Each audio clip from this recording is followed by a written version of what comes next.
amigos y amigas, la educación, el término educación viene del verbo latino educare, que tiene como elemento etimológico fundamental el sacar, el extraer, colaborar con el otro para que saque lo mejor de sí mismo.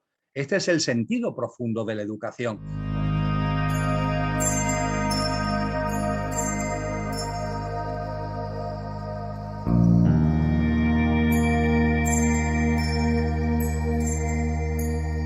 Y bueno, pues aparte de darle la bienvenida a todos, pues comencemos con el tema. Emilio nos va a hablar relacionado a este enfoque para tener una vida en bienestar.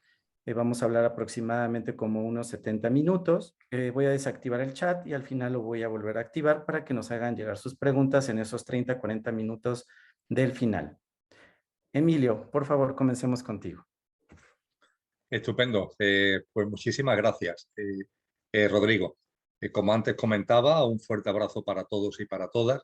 Es para mí un placer corresponder a la invitación que se me ha acusado para estar con vosotros en este evento particular, en este encuentro que se enmarca dentro de una iniciativa y de un proyecto que la verdad es que merece todo el elogio por mi parte. Así que para adelante, con mucho ánimo y modestamente voy a aportar un grano de arena al mismo con lo que voy a compartir con vosotros y con vosotras. Juego con ventaja porque Rodrigo me ha hecho una síntesis de los temas que habéis ido desarrollando, con lo cual mi intervención no va a ser una intervención, por así decir, desconectada de lo que habéis estado viendo y lo que habéis estado desplegando en vuestra conciencia, en vuestro entendimiento, sino que está íntimamente relacionado con ello. Voy a comenzar de una manera que quizás os sorprenda, rescatando una frase que viene de finales del 19 o principios del 20. Quizá os suene a más de uno y de una. Me refiero a esa frase que dice que Dios ha muerto. Dios ha muerto. La muerte de Dios. Decía Friedrich Nietzsche, hemos matado a Dios. Reflexionar sobre esta frase. ¿Qué significa? Normalmente se suele asociar a una especie de culmen del ateísmo. Sin embargo, aquellos que exclamaron esta frase, aquellos que la hicieron suya, no hacían referencia, de hecho, a la muerte de Dios, sino que hacían referencia a la muerte de la idea de Dios, que es muy distinto, de la idea de Dios. Es decir, amigos y amigas, con el Dios ha muerto, lo que se quiere poner de manifiesto, lo que se quiso y lo que se quiere poner de manifiesto es la muerte de la trascendencia. Es decir, una sociedad para la que lo trascendente no tiene sitio.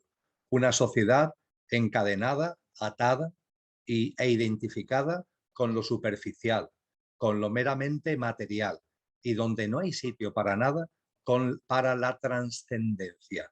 Es decir, con la idea de Dios ha muerto, lo que se intenta es identificar, definir a una sociedad muy parecida a la que tenemos actualmente. Una sociedad donde la gente vive al margen de cualquier tipo de trascendencia. La gente vive al margen de lo imperecedero que hay en cada ser humano y hay en el conjunto de la humanidad, y vive aferrado a lo perecedero, a lo efímero, a lo transitorio, a lo que tiene fecha de caducidad, como iremos desarrollando, de cada uno de nosotros. Rudolf Steiner, el gran filósofo, pensador, ensayista, antropósofo de inicio del siglo XX, llamó a esto enfermedad. Él hablaba de que la humanidad, la sociedad, había entrado desde comienzo del siglo XX en un estado de enfermedad. La enfermedad de la no percepción de lo divino y de lo trascendente. Y esa enfermedad se ha ido extendiendo y actualmente afecta a muchos seres humanos. Y ciertamente Steiner, a mi modesto entender, tiene toda la razón, porque no percibir la divinidad, no percibir la trascendencia, es una especie de enfermedad del entendimiento humano. Un entendimiento que no tiene la perspectiva suficiente, observando la vida, observando la naturaleza, observándonos nosotros mismos, no tiene la perspectiva suficiente como para percibir que ahí hay algo más que lo superficial, que ahí tiene que haber una esencia, que ahí tiene que haber un trasfondo más allá de lo que vemos a simple vista. Quedaros con vosotros para iniciar este encuentro con estas dos ideas. la idea de que Dios ha muerto en el entendimiento de una sociedad que ha abandonado cualquier noción de trascendencia, y la idea de enfermedad expuesta por Rudolf Steiner, entendida como la enfermedad de la no percepción de lo divino y de lo trascendente, y por tanto vivir de un modo en donde todo ello no tiene sitio y estamos simplemente aferrados y apegados a lo superficial y a lo material. En este sentido, amigos y amigas, vuelvo a dar mi enhorabuena a esta iniciativa, porque esta iniciativa plantea muchas cosas, pero lo plantea desde un telón de fondo donde lo trascendente, con el nombre que cada uno le quiera dar, con la forma que cada uno le quiera dar, pero lo trascendente entendido como algo más de lo superficial y de lo aparente, tiene un lugar y tiene una posición preponderante y muy importante. A partir de ahí, como os comentaba hace unos minutos, Rodrigo ha tenido la deferencia conmigo de hacerme llegar los contenidos que habéis ido desarrollando. A partir de ahí, en el análisis de esos contenidos, voy a centrarme en 6 puntos fundamentales que ya han sido tratados por vosotros y por vosotras, y a los que yo voy a sumar algunas reflexiones que espero sean de vuestra utilidad. En ese sentido, voy a compartir en primer lugar sobre la ciencia. Después hablaré de la consciencia. En tercer lugar, me referiré al alma y sus atributos. En cuarto lugar, haré mención al propósito de vida. En quinto lugar, haré referencia a esa frase que habéis usado de que cuando yo cambio, el mundo cambia. Y a partir de ahí terminaré mis reflexiones con un sexto apartado que se centrará en el silencio, en la relajación, en la introspección y en la meditación. Así que estos 6 puntos son los que os propongo para que desarrollemos en mi intervención, y si os parece, sin más dilaciones, entro directamente en ello. Vamos a empezar con la ciencia. Hoy día la ciencia está recuperando la esencia, una esencia a la que haremos mención con más detenimiento dentro de unos minutos. De hecho, si analizáis la historia de la humanidad, los grandes científicos de la historia durante muchos siglos, durante milenios, fueron personas de mucha espiritualidad. Creo que un caso emblemático, no el único ni mucho menos, sino un caso que nos puede servir como botón de muestra, fue Pitágoras. Pitágoras, al que la mayoría de la gente conoce por su famoso teorema de Pitágoras referido al triángulo. Pitágoras, además de ser un eminente científico, fue un gran filósofo y una persona de una gran espiritualidad. O en tiempo mucho más reciente podemos hablar de Leonardo da Vinci, un gran científico, pero también una persona de un gran contenido filosófico y de un enorme componente espiritual. Fue a partir del siglo XVI-XVII donde la ciencia se fue apartando de lo filosófico y de lo espiritual, aunque a partir del siglo XX, finales del XIX con las ecuaciones de Maxwell y comienzo del siglo XX fundamentalmente con la teoría de la relatividad de Albert Einstein y con la física cuántica, la ciencia volvió a acercarse nuevamente a lo trascendente, a lo filosófico, a lo espiritual. Haré mención a ello un poquito después. Pero ahora lo que me interesa poner de manifiesto es que la ciencia está hermanada tanto con la filosofía como con la espiritualidad. Si lo recapacitáis y reflexionéis al respecto, las tres forman parte de lo mismo. ¿El qué?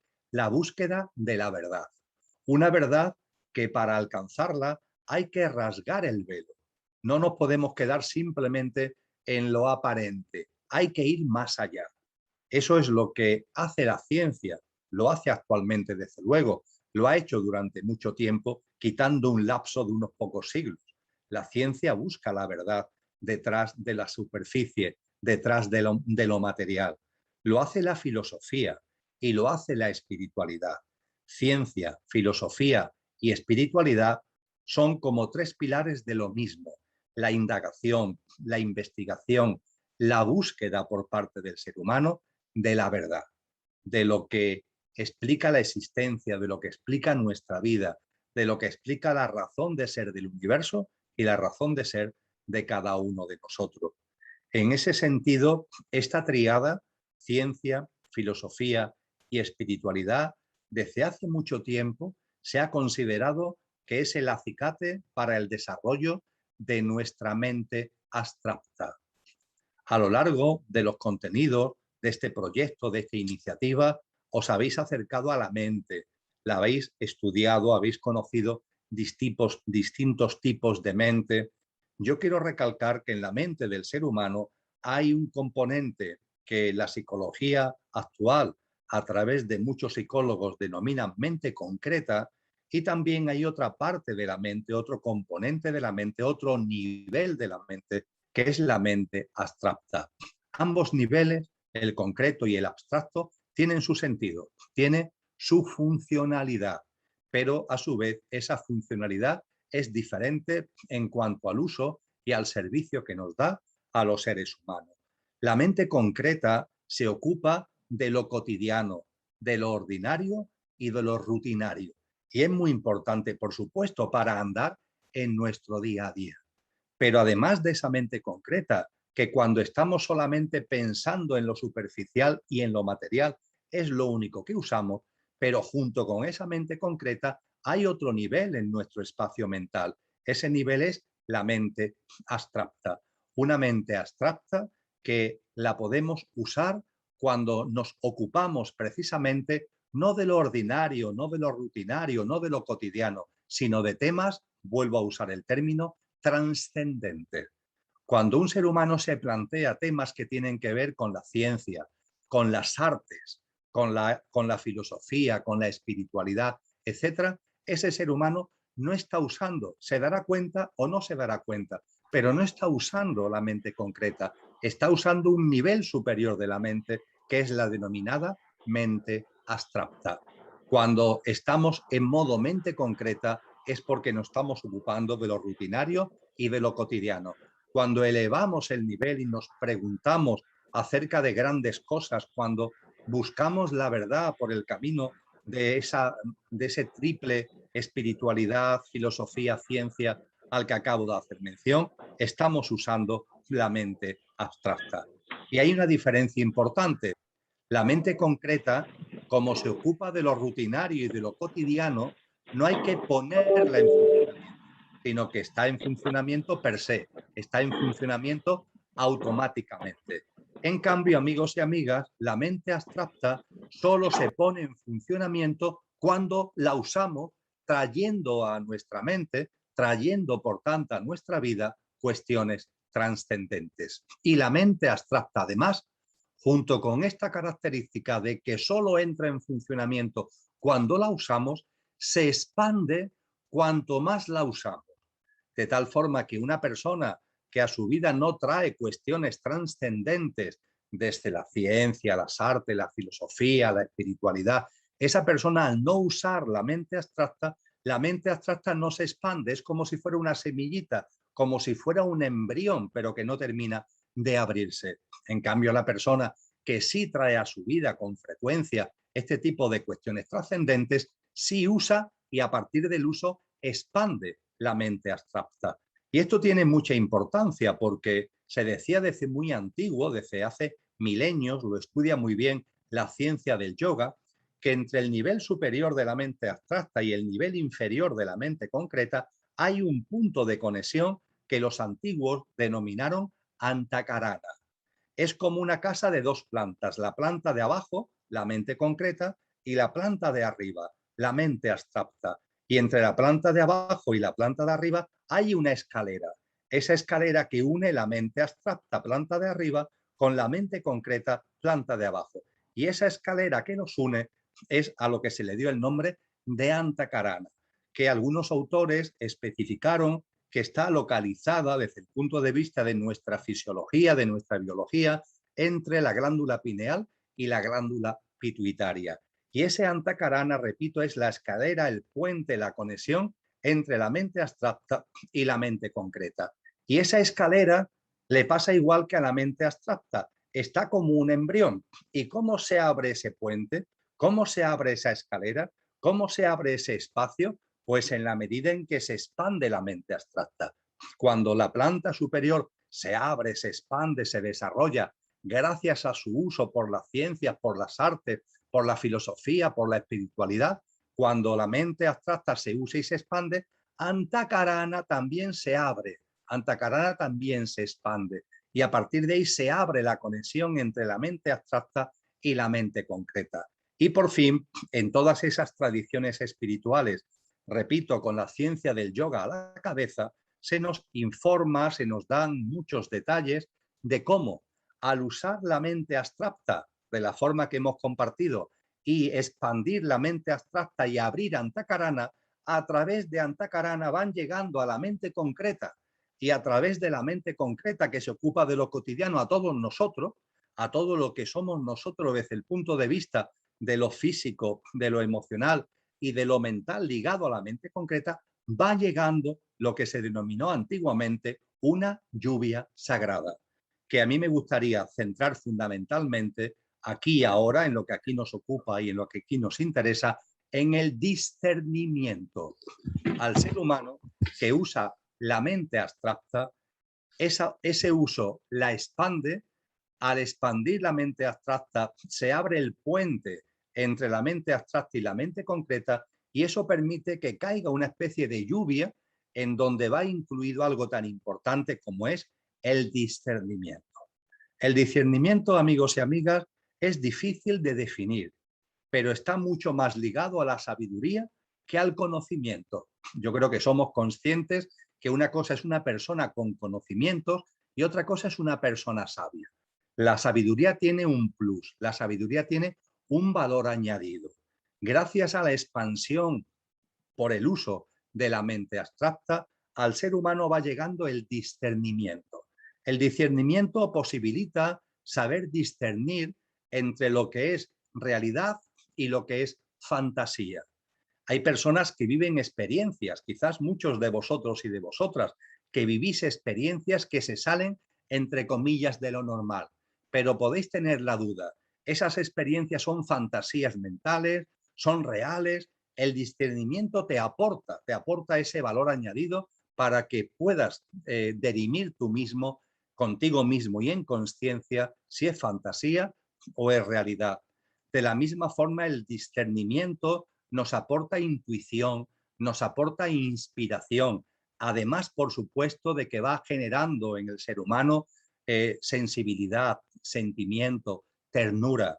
Y ese discernimiento, por fin, posibilita que la creencia se transforme en experiencia, que la creencia se transforme en experiencia, en vivencia. Lo que tú creías o querías creer, gracias al discernimiento, lo ves y lo vives. Por ejemplo, hay personas que en su proceso consciencial empiezan a oír, empiezan a tener conocimiento de que la muerte no existe, de que los seres humanos en lo que realmente somos no morimos, que muere nuestra apariencia, pero como comentaremos en unos minutos, no nuestra esencia con el nombre que cada uno le quiera dar. Pero claro, eso tú lo empiezas a conocer intelectualmente y te puede atraer. Es verdad, eso me atrae y quiero creer en ello. Pero una cosa es creer y otra cosa es verlo. El transformar la creencia en vivencia, la creencia en experiencia. Eso lo aporta el discernimiento. Y ese discernimiento, repito, tiene que ver con la apertura de Antakarana, que posibilita esa lluvia, que trae consigo el discernimiento y que está provocado por el uso de la mente abstracta. Con lo que en este punto que estamos compartiendo, amigos y amigas, permitirme que os insista en el hecho de que hagáis todo lo que esté en vuestra mano para usar y expandir la mente abstracta. Que a lo largo del día, a lo largo de las semanas, a lo largo de los meses, no estemos siempre en modo mente concreta de lo rutinario, de lo cotidiano, de lo ordinario, de las cuestiones laborales, de las cuestiones domésticas. Todo tiene su sitio, por supuesto que sí. Para eso tenemos la mente concreta, pero no quedaros ahí. Que la trascendencia esté en vuestra vida, que la reflexión trascendente, la lectura trascendente, el ver películas y vídeos que vayan más allá de lo puramente material, tenga presencia en vuestra vida. las conversaciones, las tertulias que tengáis otras personas y prácticas de vida como las que veremos en la última parte de lo que voy a compartir con vosotros y ya había estado viendo gracias a este proyecto y esta iniciativa, que tiene que ver con el silencio, tiene que ver con la introspección, tiene que ver con la meditación.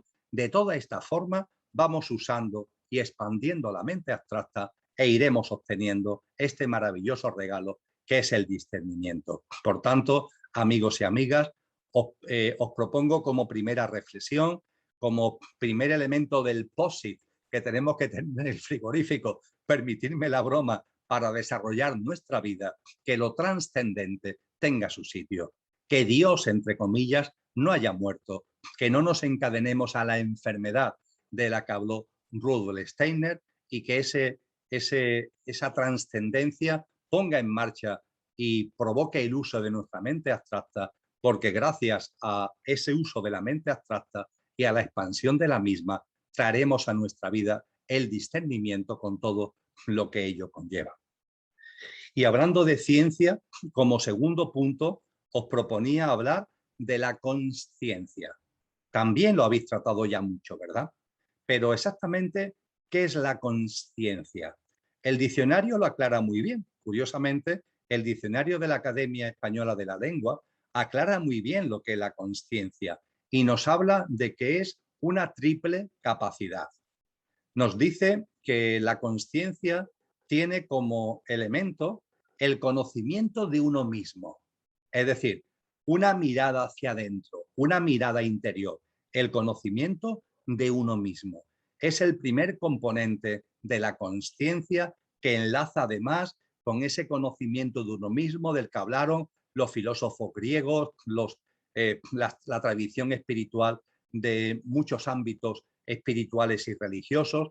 Conócete a ti mismo, atendi tibi, que dice el libro del Deuteronomio, la atención a uno mismo, el conocimiento de uno mismo es el primer componente de la consciencia. Pero la consciencia tiene un segundo componente, que es el conocimiento de la realidad que nos rodea. Con lo que si el primer componente, el conocimiento de uno mismo, es algo que tiene que ver con una mirada interior, esto segundo, el conocimiento de la realidad que nos rodea, es una mirada exterior. Y ambos son parte de la consciencia. Esto es enormemente importante, amigos y amigas, porque hay personas que cuando hablan de consciencia solo miran hacia adentro y solo están en su proceso de introspección y creen que eso es la consciencia. Y eso forma parte de la consciencia, pero es solo una parte de la consciencia. La consciencia tiene que ser completada con una mirada hacia afuera. Hay el buscar ese conocimiento de la verdad, no solo con relación a nosotros mismos, sino con relación al mundo que nos rodea. Eso también forma parte de la consciencia. Hay personas, sin embargo, que se quedan en esa mirada hacia afuera y que no miran hacia adentro. Entonces tampoco están en la verdadera consciencia. La consciencia requiere la mirada interior y la mirada exterior, con lo cual podríamos decir que la consciencia constituye o lo componen tres capacidades: la mirada interior, la mirada exterior y, en tercer lugar, el equilibrio entre ambas, que ambos estén presentes en nuestra vida. No andemos tuertos por la vida, mirándonos hacia adentro o mirando hacia afuera, no, miremos hacia adentro y hacia afuera. No andemos cojo por la vida, andando sobre la pierna de lo interior o sobre la pierna de lo exterior, no andemos sobre las dos piernas, usemos los dos ojos, lo interior y lo exterior, todo tiene su sitio. Y en esa búsqueda de la verdad que decía Cristo Jesús, la verdad os hará libre, esa verdad se busca hacia adentro y esa verdad se busca hacia afuera. Esa verdad se busca hacia adentro para no quedarnos en la apariencia de lo que somos. Y esa verdad se busca hacia afuera para no quedarnos en lo que nos dicen, en el pensamiento único, en las versiones oficiales, en los sistemas de creencias que nos quieren imponer. Todo ello, lo interior y lo exterior, y en tercer lugar el equilibrio entre ambos, forma parte de la consciencia. Y desde luego, hablando de consciencia, vuelvo a repetir la importancia del conocimiento de uno mismo.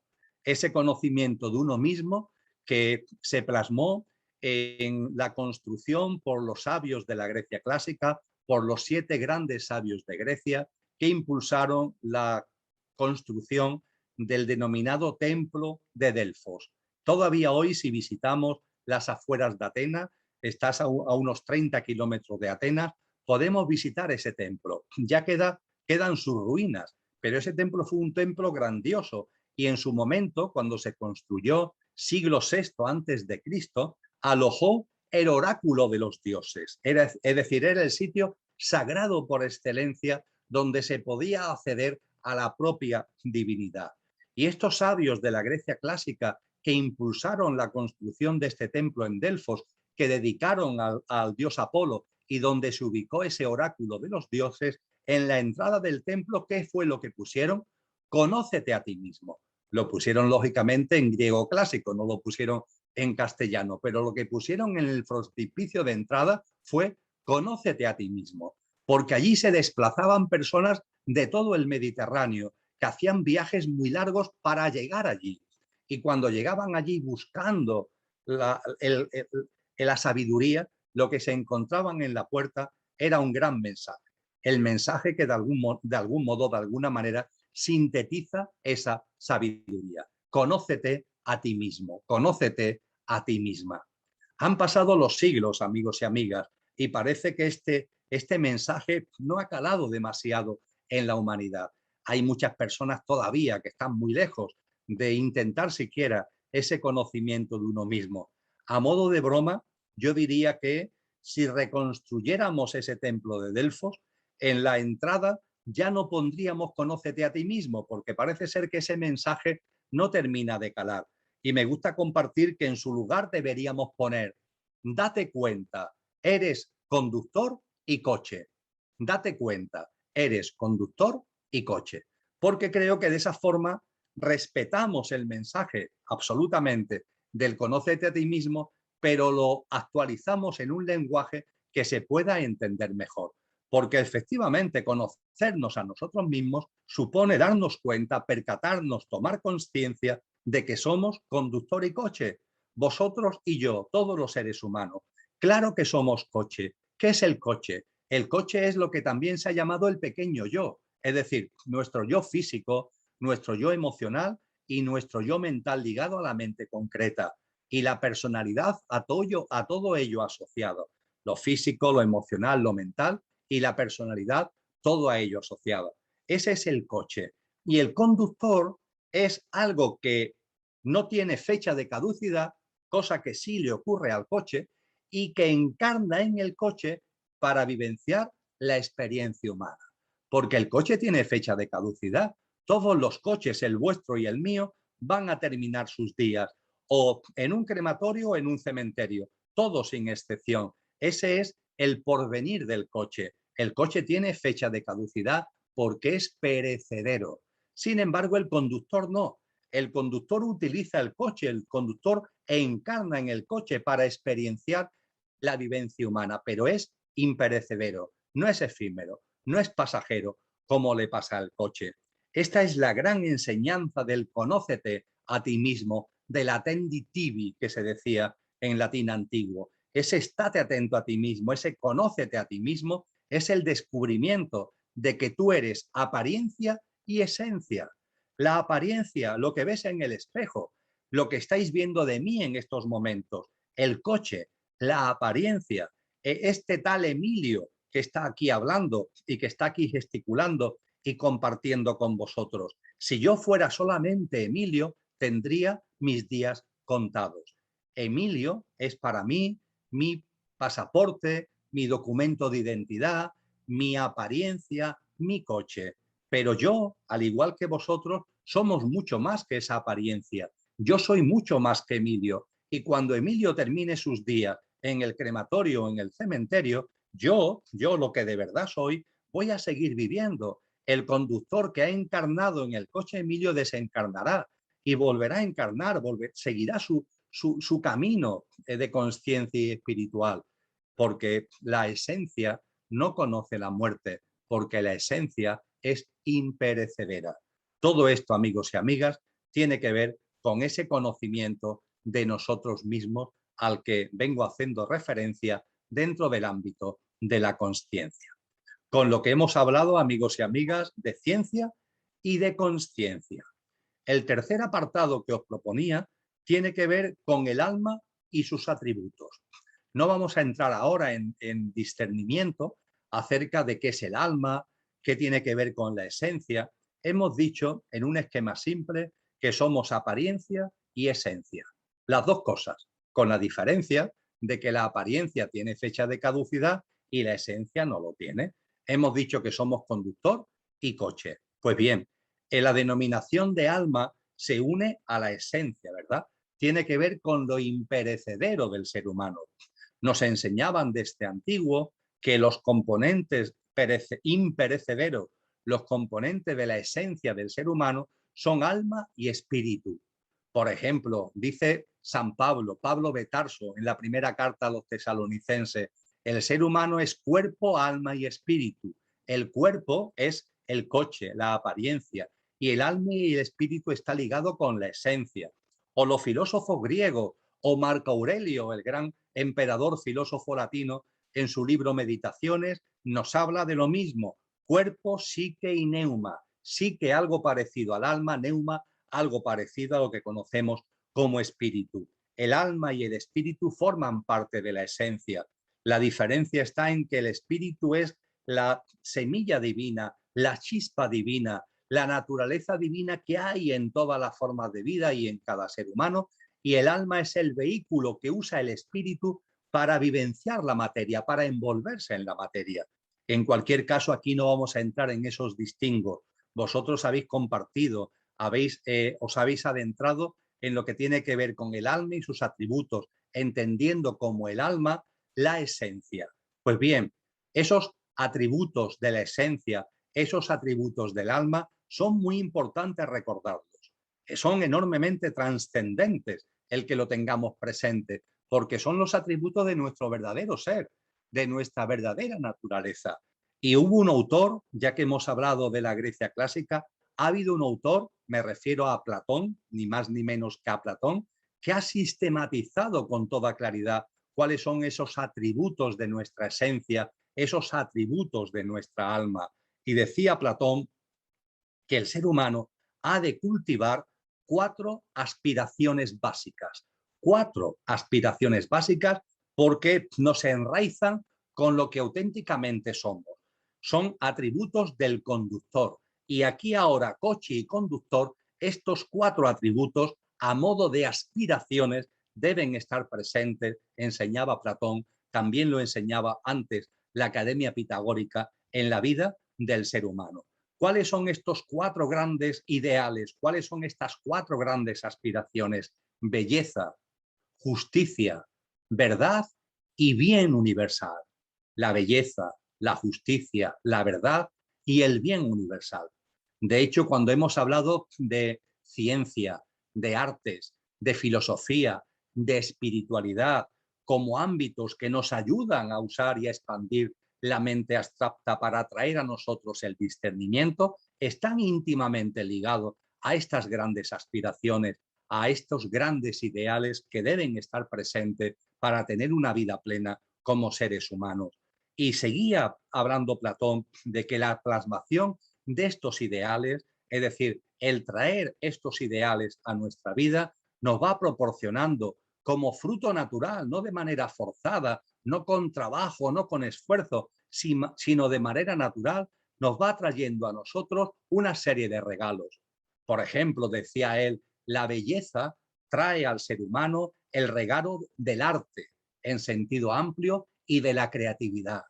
Cuando un ser humano cultiva la belleza, está plasmando en él, está abriendo en él el arte con mayúscula en todos sus componentes, en todas sus plasmaciones, con todos los dones y talentos que tienen que ver con ese arte, y la creatividad también con mayúscula, la capacidad de creación. La justicia, decía Platón, trae al ser humano el ser justo, el ser una persona honesta, una persona honrada, una persona ecuánime, una persona equilibrada, una persona que actúa con sentido de la justicia hacia él y hacia los demás. Es el gran regalo que nos aporta esa aspiración de la justicia. La verdad la tercera aspiración o ideal que nos hablaba Platón, nos trae a cada uno de nosotros la sabiduría. Una sabiduría que es mucho más que el mero conocimiento, porque muchas veces el conocimiento se queda en lo superficial.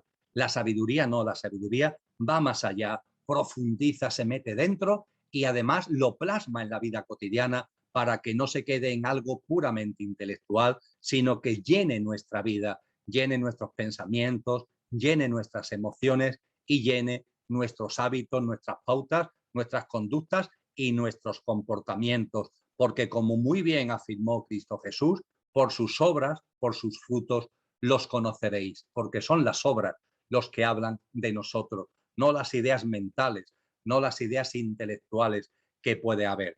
Y por fin, la aspiración, el ideal del bien universal, ese bien universal trae como fruto el bien que engloba a los otros tres.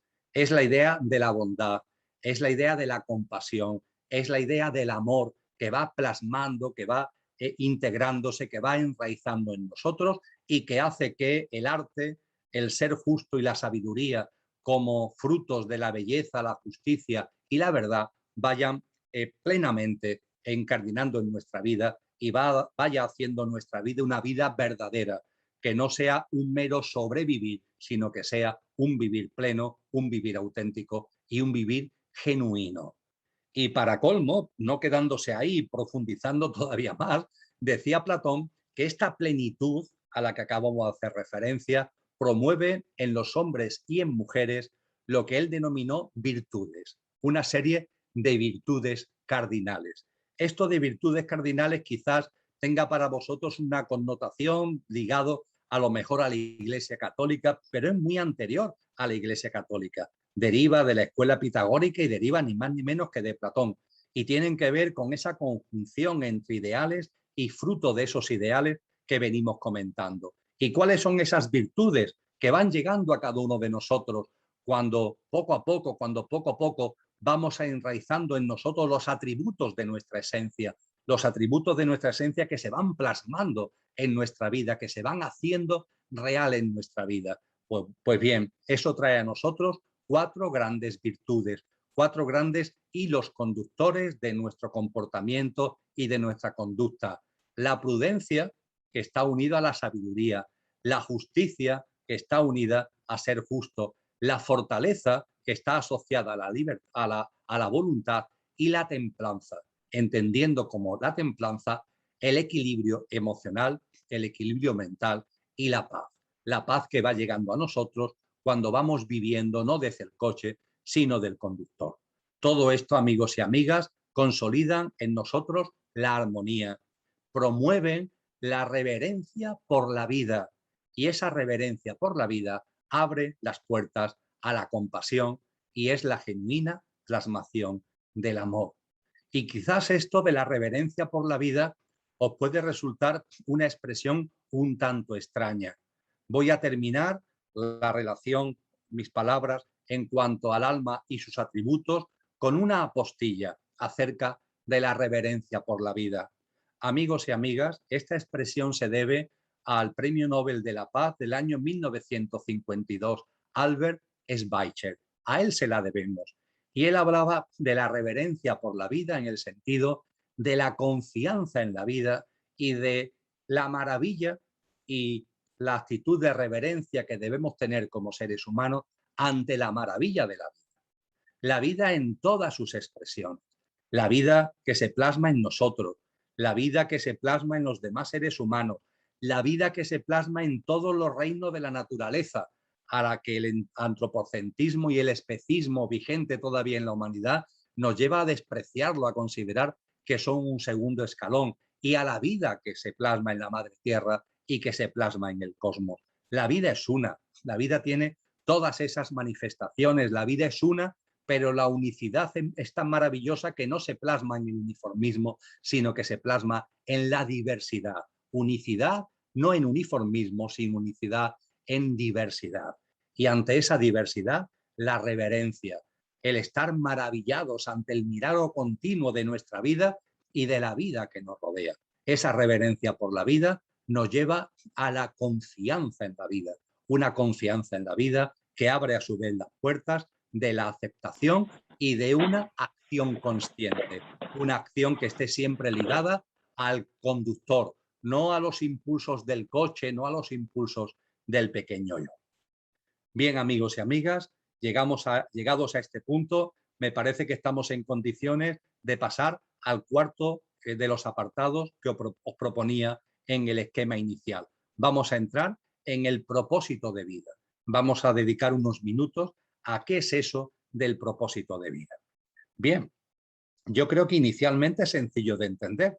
Cuando nos conocemos a nosotros mismos, cuando vamos constatando, vamos integrando, nos vamos percatando de que en nosotros hay un componente efímero, el coche, la apariencia, pero hay sobre todo y fundamentalmente, porque no tiene fecha de caducidad, un componente que es el conductor, que es nuestra esencia, que es imperecedera.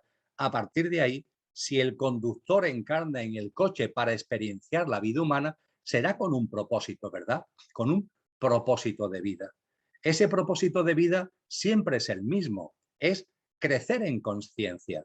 Fijaros que cuando encarnamos en este plano, lo que se produce inicialmente es el gran olvido. Olvidamos lo que somos. Nos creemos que somos el coche y olvidamos que somos el conductor. Y cada vez que volvemos a encarnar es una oportunidad, es un camino abierto, es una oportunidad para que vayamos recordando lo que somos, vayamos saliendo del gran olvido, vayamos saliendo de la amnesia, vayamos saliendo del Alzheimer y vayamos recordando lo que realmente somos. Cada nueva encarnación es una oportunidad de recuerdo y no solamente de recuerdo, sino de ir viviendo cada vez más en consonancia con lo que somos. Esto no es un tema intelectual, vuelvo a repetirlo. Hay que recordar lo que somos, pero no como un hecho intelectual, sino para vivir, tener una práctica de vida coherente, consistente con eso que realmente somos, con ese conductor, con esa esencia que tiene una naturaleza auténticamente divina. Ese es el propósito con el que encarnamos cada vez. Desde el punto de vista de las tradiciones espirituales orientales, la hinduista, la budista, el jansenismo, el taoísmo, se nos ha hablado con claridad de que el ser humano encarna, lo que somos en esencia, encarna en el ser humano con un dharma. Dharma. El dharma es el propósito de vida. Siempre es el que acabo de compartir, ir saliendo del gran olvido e ir viviendo cada vez más en coherencia con lo que somos. Sin embargo, esto es un proceso, claro. Esto es un camino, esto es un sendero. Han insistido mucho en ello todos los sabios y sabias a lo largo de la historia de la humanidad. Y además de ser un sendero, como cada uno está en un punto kilométrico del sendero, cada uno tiene su estado de conciencia, ese dharma, ese propósito de vida, se plasma en cada uno de maneras distintas. En ti, en mí, en todos y cada uno de los seres humanos, se plasma de manera diferente, siendo el dharma, el propósito de vida como telón de fondo el mismo, es crecer en conciencia. La plasmación en concreta depende del estado de conciencia y del punto kilométrico en que esté cada alma, en el que esté cada uno de nosotros. Eso es el dharma. Y junto con el dharma, esas tradiciones orientales nos hablan del karma. El karma tiene que ver con que no encarnamos una vez, sino que vamos encarnando sucesivas vidas, una cadena de vidas. Y lo que hemos causado en una vida tiene efectos en esa vida, pero a veces también tiene tal envergadura, tiene tal enjundia que nos acompaña a la siguiente vida. Cosas que hacemos en esta vida, positivas o negativas, a tenor de la mente, a los juicios de la mente, que tienen tal enjundia, tienen tal impacto que no terminan en esta vida, sino que nos acompañan a la siguiente vida. Una relación de causa y efecto. Aquí estamos continuamente en cada vida originando causas que tienen efectos, y hay efectos que tienen tal potencia que no se diluyen en una vida, sino que nos acompañan a la siguiente. Ese es el karma, que tiene que ver con el principio de causa y efecto que ya se enseñaba en el ámbito de Hermes, en el ámbito de las enseñanzas herméticas. Pues bien, cuando aquí encarnamos, como vosotros y yo estamos encarnados ahora, tenemos que tener en cuenta que en nuestra vida hay una especie de mezcolanza entre dharma y karma. Hay unas relaciones de causa y efecto que vienen de vidas anteriores que tenemos que gestionar en esta vida. De hecho, karma es una palabra sánscrita cuya raíz es kri, que significa creatividad. El karma no tiene que ver con la culpa, como a veces se intenta dibujar en Occidente, ¿no? El karma es creativo, son cosas que te vienen de otras vidas, de alta vibración o de baja vibración, y que ahora tienes una nueva oportunidad para gestionar, con lo que el karma es enormemente creativo y siempre es un trampolín de crecimiento y de expansión de la consciencia. Y en vuestra vida hay elementos kármicos y por supuesto está ahí el elemento dármico que os empuja continuamente a ese percatarse de lo que realmente somos y a ese vivir en consciencia de lo que realmente somos. Todo esto está relacionado, amigos y amigas, con el propósito de vida. Y desde luego, hablando de Dharma, hablando de karma y hablando de propósito de vida, hay que tener en cuenta que cuando encarnamos, venimos con una especie, permitirme la expresión que suena a broma, de kit de encarnación. Venimos con una caja, venimos con unas herramientas, venimos con un kit de encarnación cada vez que encarnamos. Por ejemplo, nuestra alma, en acuerdo con las almas de nuestros progenitores, nuestro padre y nuestra madre, nuestra alma elige a nuestros padres. Sé que cuando estamos aquí, eso a alguno le puede parecer increíble, que yo he elegido a mi padre, que yo he elegido a mi madre. Pues sí, las almas antes de encarnar tienen un acuerdo con las almas de las que serán tus progenitores para que sean tus progenitores, para que sean tu padre y tu madre, con lo cual no es casual que esa persona sea tu padre, que esa persona sea tu madre. Tendrán el comportamiento que tengan, te parecerán lo que sea, pero no es casual, tiene un sentido profundo desde el punto de vista dármico. Y claro, cuando elegimos a nuestros padres y a nuestras madres desde el punto de vista de nuestra esencia, desde el punto de vista de nuestra dimensión álmica, estamos eligiendo la cultura en la que nacemos, la geografía en la que nacemos, la condición socioeconómica en la que se va a desarrollar por lo menos nuestros primeros años de infancia, adolescencia y juventud. Todo ello va dentro del kit de encarnación. Pues bien, a lo que quería hacer mención es que dentro del kit de encarnación están los dones y talentos. Los dones y talentos son vuestras facultades innatas, que las tenéis, porque todos los tenemos. Capacidades, facultades, habilidades innatas, que están ahí, que has nacido con ellas. Después las tendrás que desarrollar, a lo mejor tenemos que aprender técnicas para plasmarlas, pero las tienes ahí. Y las tienes ahí hasta tal punto de que cuando esas capacidades, esos dones y esos talentos los ejercitas y los compartes, no tienen esfuerzo, se hace con entusiasmo y es como si el tiempo no existiera. Como no hay esfuerzo, como todo es fluido, como lo estás gozando, el tiempo deja de existir. Esos dones y talentos, no lo olvidéis que lo tenéis porque todos tenemos cada uno los nuestros y todos son igualmente importantes, no hay jerarquía entre ellos. Dones y talentos, esos dones y talentos están directamente ligados a tu propósito de vida. ¿Para qué encarnas? Se pregunta alguna gente. Dharma y karma. ¿Pero para qué encarno? Quiero tener más información, quiero tener más datos sobre mi propósito de vida. Indaga sobre tus dones y talentos, porque tus dones y talentos son innatos, vienen en tu paquete de encarnación y son una pista muy importante para entender y para comprender cuáles son, a través de esos dones y talentos, tu propósito de vida. Y desde luego, como elemento que también creo que es de interés para lo que es esta iniciativa y este proyecto, que habla de la educación del ser. Amigos y amigas, la educación, el término educación viene del verbo latino educare, que tiene como elemento etimológico fundamental el sacar, el extraer. Con lo que educación, que es lo que significa colaborar con el otro para que saque lo mejor de sí mismo. Este es el sentido profundo de la educación. Por eso la educación o es educación del ser o no es educación. Es colaborar con el otro para que saque lo mejor de sí. Y lo mejor de sí, ¿qué es? ¿La apariencia o la esencia? Evidentemente, lo mejor de uno mismo es la esencia, nuestro componente imperecedero al que venimos haciendo referencia, ese conductor que está ahí, que el conductor salga, que el conductor tome los mandos del coche, que nuestra vida no esté en manos del coche, sin conductor, porque entonces nuestra vida se convierte en un coche loco. No, que nuestra vida esté bajo el mando consciente del coche. Y la educación ha de servir para eso. es el propósito, es el fin, es la definición misma de la educación. Desgraciadamente, el sistema educativo vigente en la mayoría de los países del mundo no van por ahí, están mucho más pendientes de la formación, que es el dar habilidades para conseguir un puesto de trabajo, aunque ese trabajo no tenga que ver con tus dones y talentos, y está mucho más ligado también al formateo, el formatear, el meterte una serie de archivos, una serie de sistemas de creencias que de algún modo encriptan y hacen que metas en un cajón lo que son tus capacidades innatas, lo que son tus dones y talentos. Todo esto, amigos y amigas, tiene también que ver con este propósito de vida que ha sido el cuarto componente del esquema que proponía que acabo de desarrollar. A partir de ahí entramos en el quinto y penúltimo componente de lo que quiero compartir con vosotros. He cogido para mí una frase que me transmitió Rodrigo, que habéis compartido entre vosotros y vosotras. Cuando yo cambia, el mundo cambia. Cuando yo cambia, el mundo cambia.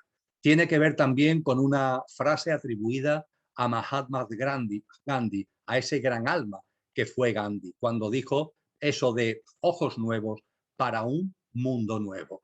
Esto suena muy bien. Cuando yo cambie, el mundo cambia.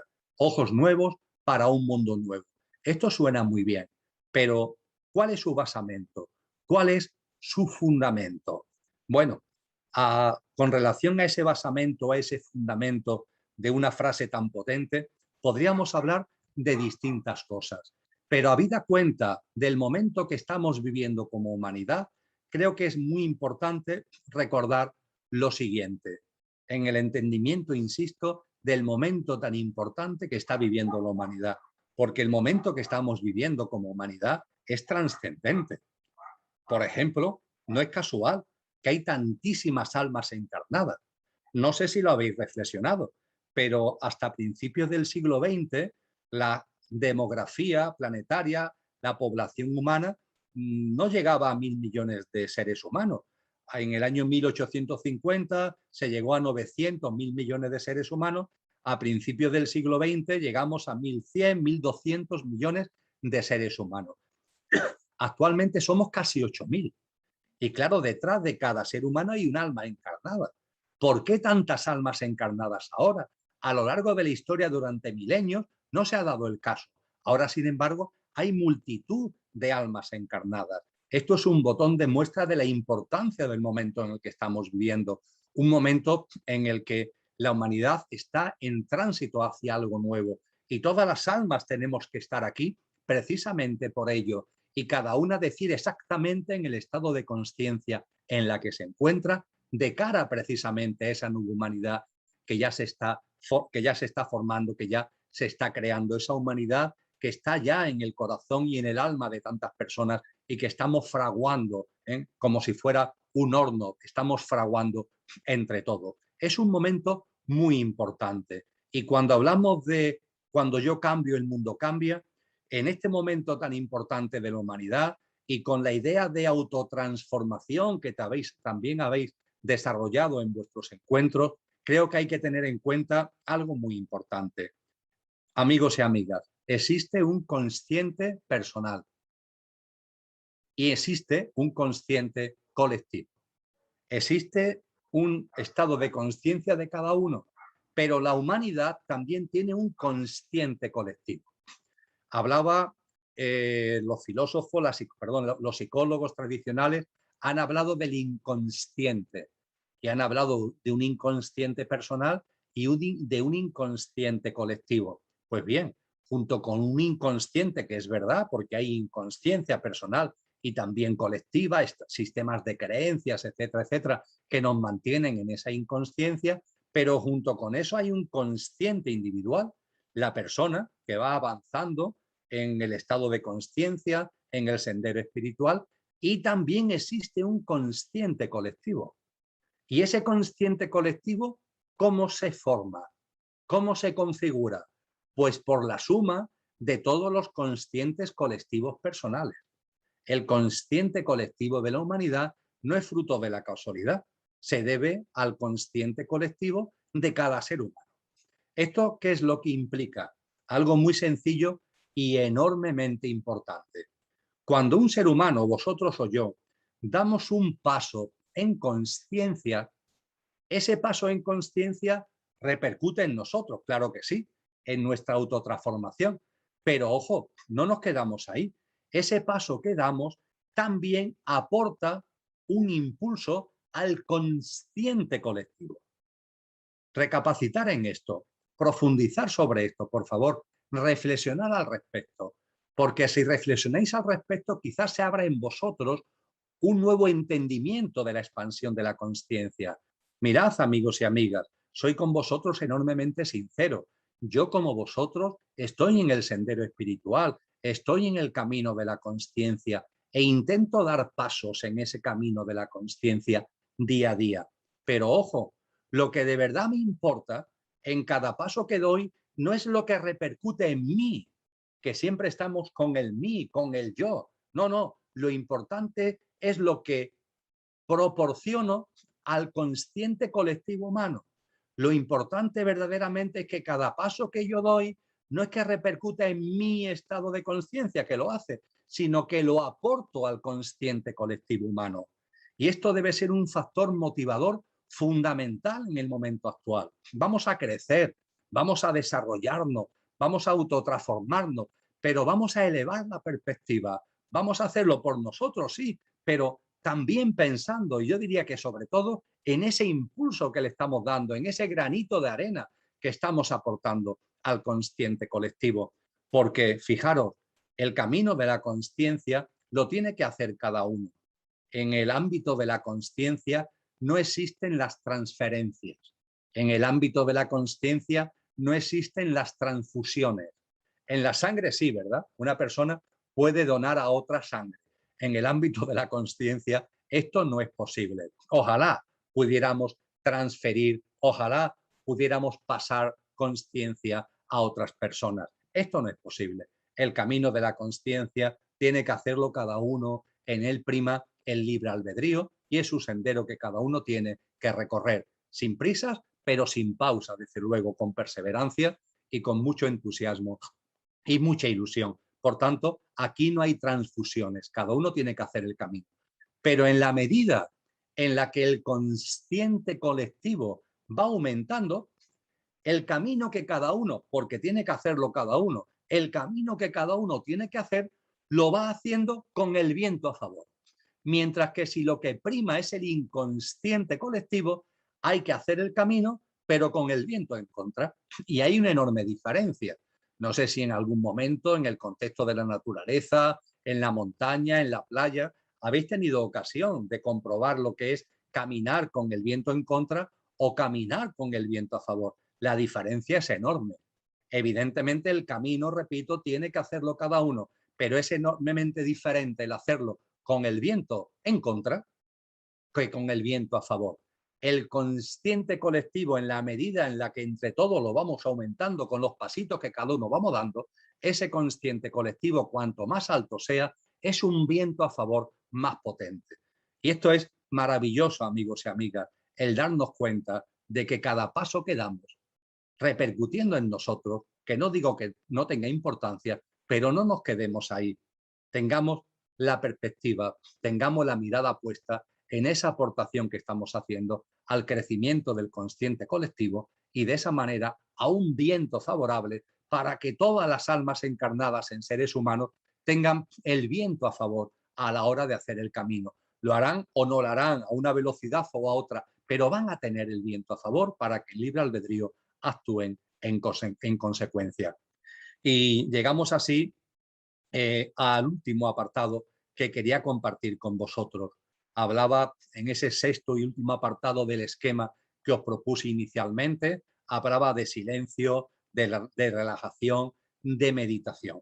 Permitirme, para terminar mi exposición en este sexto y último punto, una serie de consideraciones que someto a vuestra consideración acerca de todo ello. Mirad, compartíamos hace un momento la importancia de que en el ámbito de la consciencia no solamente nos miremos a nosotros mismos, a nuestro crecimiento, etcétera, sino que seamos conscientes de lo que aportamos al consciente colectivo. Pues bien, cuando hablamos de meditación, tener en cuenta que la meditación es mucho más que sentirse bien. Hay personas que me dicen, Emilio, es que a mí me gusta la meditación porque me siento bien. Vale, pero la meditación no es eso. La meditación es mucho más. La meditación implica y conlleva una transformación interna. La meditación o impulsa tu autotransformación con su consiguiente aporte al consciente colectivo, o verdaderamente no es meditación. En el ámbito occidental, la meditación ha estado durante mucho tiempo en el olvido, quitando corrientes místicas de tradiciones espirituales como la cristiana, donde hemos tenido personajes insignes, San Juan de la Cruz, Santa Teresa de Jesús, Miguel de Molinos, que por supuesto que han sido grandes contemplativos, grandes meditadores. Pero eso ha sido una minoría. Para la mayoría, la meditación no ha formado parte de la vida en Occidente. Ahora, sin embargo, se habla mucho de meditación en Occidente, pero ojo, porque es un acercamiento a la meditación bastante frívolo, bastante superficial, y hay personas que lo que aspiran, gracias a lo que la meditación conlleva, es sentirse bien. Yo os animo a que, sin quitar que eso de sentirse bien pueda tener su significado, pero que vayáis a más, que aspiréis a mucho más que a sentiros bien y que uséis lo que es la meditación como un gran vehículo, como un gran instrumento, como una gran herramienta para vuestra autotransformación y a partir de vuestra autotransformación el aporte al consciente colectivo. Y tener en cuenta que la meditación es un proceso, es un proceso. La gente me dice, Emilio, yo quiero meditar, pero por favor, la meditación es un proceso. Hay que comenzar por un lado para ir avanzando en una determinada dirección. No se medita por casualidad. Y hay gente que me dice, Emilio, yo es que medito, intento meditar, pero no lo consigo. Pero vamos a ver, ¿de qué estamos hablando? Porque la meditación tiene muchas fases. La meditación es un gran camino.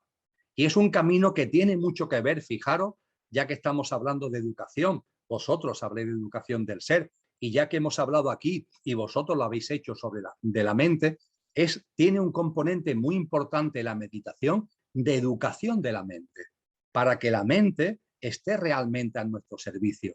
La mente es una gran herramienta, la concreta y no digamos ya la abstracta, que tenemos todos los seres humanos a nuestra disposición, pero tenemos que ponerla a nuestro servicio y no estar nosotros detrás como locos de la mente. Y la meditación también tiene un componente muy importante de educación de la mente. Y en ese sentido, me gustaría trasladaros que viendo lo que es la ciencia del yoga, atendiendo a lo que nos han enseñado los sabios y sabias, las tradiciones espirituales de todas las épocas, de todas las culturas, la meditación tiene 9 fases fundamentales.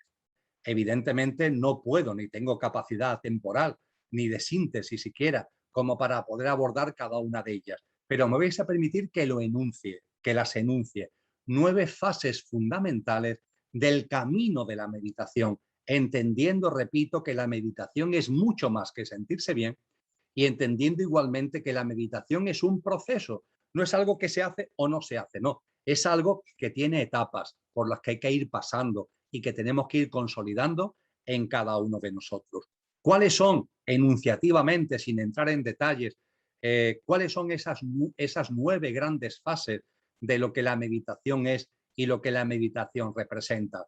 Pues la primera, muy importante, porque hay gente que quiere meditar y se olvida de la primera fase.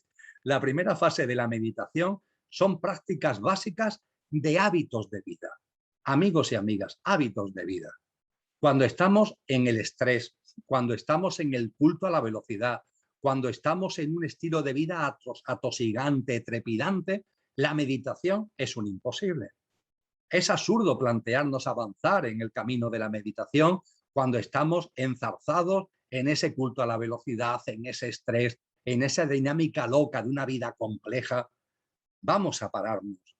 Y siempre hay margen de maniobra, siempre hay margen para llevarlo a cabo. Hay gente que me dice, Emilio, es que mi actividad laboral, mis obligaciones familiares me lo impiden. No, no, no, siempre tienen margen de maniobra para que aunque sea unos minutos al día, parar, respirar en conciencia, ese milagro, eso que estamos haciendo continuamente Gabriel Celaya, el gran poeta, decía que respiramos 13 veces por minuto, pero no lo hacemos conscientemente. Basta que empecemos a respirar un par de minutos en consciencia y esa inspiración y esa expiración en consciencia nos va aportando paz. Es el milagro de la consciencia. La respiración es automática y lo hacemos sin darnos cuenta. Cuando tomamos consciencia, esa respiración consciente nos va aportando paz, nos va aportando tranquilidad.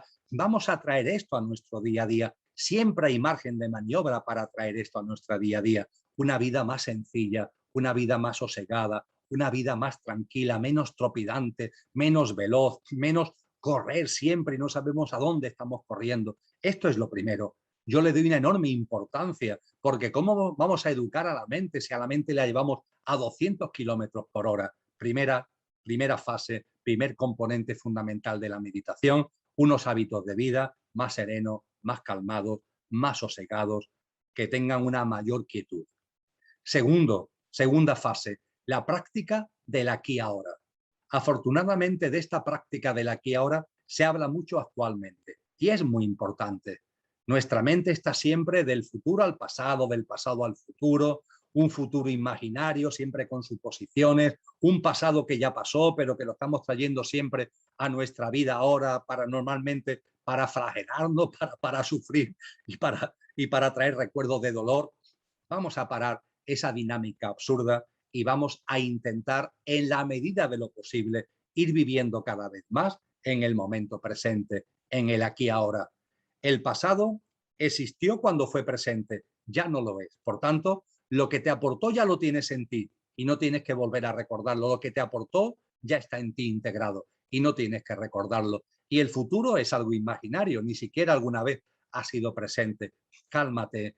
Como dice muy bien Cristo Jesús, cada día tiene su afán, cada momento, cada instante. Céntrate en el momento presente. La práctica del aquí y ahora también ayuda a lo anterior, a una práctica de vida más sosegada y más calmada.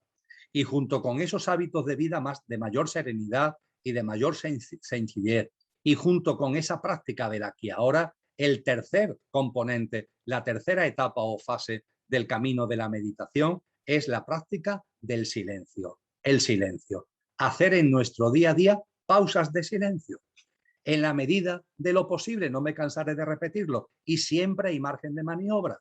En la actividad laboral, cuando vas al aseo a hacer pipí, cuando vas a mear, perdonar el ejemplo, úsalo, utilízalo para tener un poquito, unos encuentros contigo de silencio.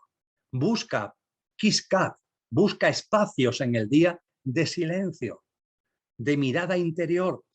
Intenta que ese silencio, en la medida de lo posible, no sea solamente verbal, sino también intentar que la mente, en la medida de lo posible, vaya guardando cada vez más silencio. Y esto se va consiguiendo con la práctica, poco a poco, sin prisa, pero sin pausa. La práctica del silencio verbal y la práctica del silencio mental es algo importantísimo para ir avanzando en el día a día del camino de la meditación. Igualmente, y en cuarto lugar, la atención, el prestar atención. La atención nos sitúa en el aquí y ahora. La atención en el aquí y ahora nos calma, nos serena. Hoy se habla mucho del mindfulness, que es la atención plena. El mindfulness no se ha inventado ahora, está desde siempre, nos lo encontramos en los antiguos tratados de yoga con otros nombres, pero nos lo encontramos porque esa atención es fundamental. Estás con alguien y lo escuchas. Te estás cepillando los dientes y te estás cepillando los dientes. Estás comiendo y estás comiendo. No la dinámica en la que solemos estar, que estamos comiendo y estamos pensando 20 cosas, que tienes a una persona delante con la que estás manteniendo una conversación y en lugar de escucharla, de vez en cuando te vas. No es que te vayas físicamente, aparentemente estás ahí, pero con tu mente te ha ido a otro sitio. Vamos a practicar esa atención en nuestro día a día, porque todo ello contribuirá a avanzar en el proceso de meditación e irá consolidando todo lo que hemos venido hablando hasta ahora. Y a partir de ahí, a partir de las prácticas básicas de hábitos de vida sencilla, sosegada, serena, de la práctica del aquí y ahora, de la práctica del silencio y de la práctica de la atención, entramos en la verdadera meditación, que es lo que en los Yoga Sutras de Patanjali, el tratado fundamental de yoga que siguen la mayoría de las escuelas de yoga actualmente, elaborado por Patanjali, el gran sabio hindú, en el siglo I o en el siglo II, aunque recogió un saber que de boca a oído venía de muchos siglos antes. Ahí se nos habla de la verdadera meditación, ahí se nos habla de Sanyama, Sanyama. Pero para llegar a esa verdadera meditación Sanyama, a la que voy a entrar ahora con brevedad, hay que recorrer estos caminos previos. Hay personas que quieren entrar en Sanyama sin haber mínimamente desarrollado componentes de lo que aquí acabamos de compartir. Y eso, salvo que lo vengas ya, lo traigas contigo de vidas anteriores, es un imposible. Con lo que vamos a hablar de ahora de meditación, de Sanyama, la meditación de verdad, según la ciencia del yoga, tiene antes todas estas fases que ya he comentado. ¿Qué es Sanyama? Sanyama es concentración en el lenguaje del yoga dharana, contemplación en el lenguaje del yoga dhyana y por fin la fusión con la realidad, samadhi. Lo que tiene que ver con la concentración es un paso más que la atención. La concentración significa que toda tu mente se focalice en un objeto mental, que toda tu mente tenga la capacidad de concentrarse en algo, en lo que sea, pero en ese algo, sin que interfieran otras cosas. Ya tiene que ver con algo más interior. La atención es más hacia afuera, la concentración ya es más hacia adentro. Ya es algo que tú traes a ti y te concentras. Puede ser un tema del ámbito de la mente concreta o de la mente abstracta. Lo importante es que hay algo que traes a ti y que te concentras en ello. El objeto de concentración ocupa todo tu espacio mental. Y también hay una práctica con relación a esto, lógicamente. Al principio, cuando se va practicando la concentración, hay muchas interferencias. Te quieres concentrar, pero te desconcentras. No pasa nada, vuelves a concentrarte. Esta es la práctica que tiene que ver con la concentración. Y la concentración da paso a la contemplación. Fijaros, el agua, cuando está bajo cero, es sólida, hielo. Cuando está por encima de cero, es líquida. Y cuando sobrepasa los 100 grados, es gaseosa, ¿verdad? Pues con Sanyama ocurre lo mismo. Inicialmente, lo que hacemos es practicar la concentración. Y cuando vamos avanzando, cuando vamos calentando el proceso de concentración, sin darnos cuenta pasamos a otro estadio en la meditación, que es la contemplación. La contemplación todavía se mantiene el sujeto y el objeto. En la concentración estás tú, que te concentras en un objeto mental, ¿verdad? En la contemplación todavía sigue estando tú y sigue estando el objeto, el sujeto y el objeto. Pero los límites empiezan a diluirse. Es como cuando observamos un paisaje, no sé si habrá pasado alguno, y hay un momento determinado en el que tú estás ahí y el paisaje está delante tuya, pero los límites empiezan a diluirse. Tú te vas haciendo uno con el paisaje se va haciendo uno contigo. Todavía te sientes tú, todavía sientes al paisaje, pero esa contemplación que estás llevando a cabo empieza ya a diluir esos límites. Y cuando llegamos a Samadhi, que es como cuando la temperatura sobrepasa ya los 100 grados, cuando llegamos a Samadhi se produce la fusión con la realidad, amigos y amigas. Deja de haber un yo, deja de haber un tú, deja de haber un sujeto, deja de haber un objeto y ya contemplas la vida una, la vida en su unicidad con la cual te integras. Y todo esto, y termino ya, amigos y amigas, termino este sexto punto y termino mi intervención. ¿Todo esto para qué? Para apuntarte medallas, para decir, yo he alcanzado Samadhi, yo soy un gran meditador. ¿Para qué? ¿Para considerarte un maestro o una maestra? No. La meditación, esta gran experiencia de que el sujeto y el objeto se vayan diluyendo, que te fusiones con la realidad, tiene que transformar tu vida, si no, ¿para qué? Para apuntarte medallas, insisto, para ponerte título de maestro, eso es puro ego.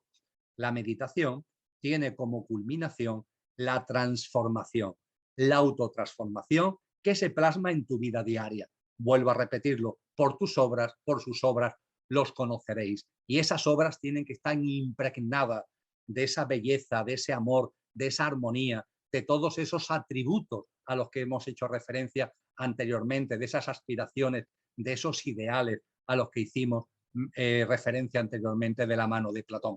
Y por fin, y todo ello, esa autotransformación con todo lo que implica para ponerlo al servicio de los demás, para ponerlo al servicio del consciente colectivo.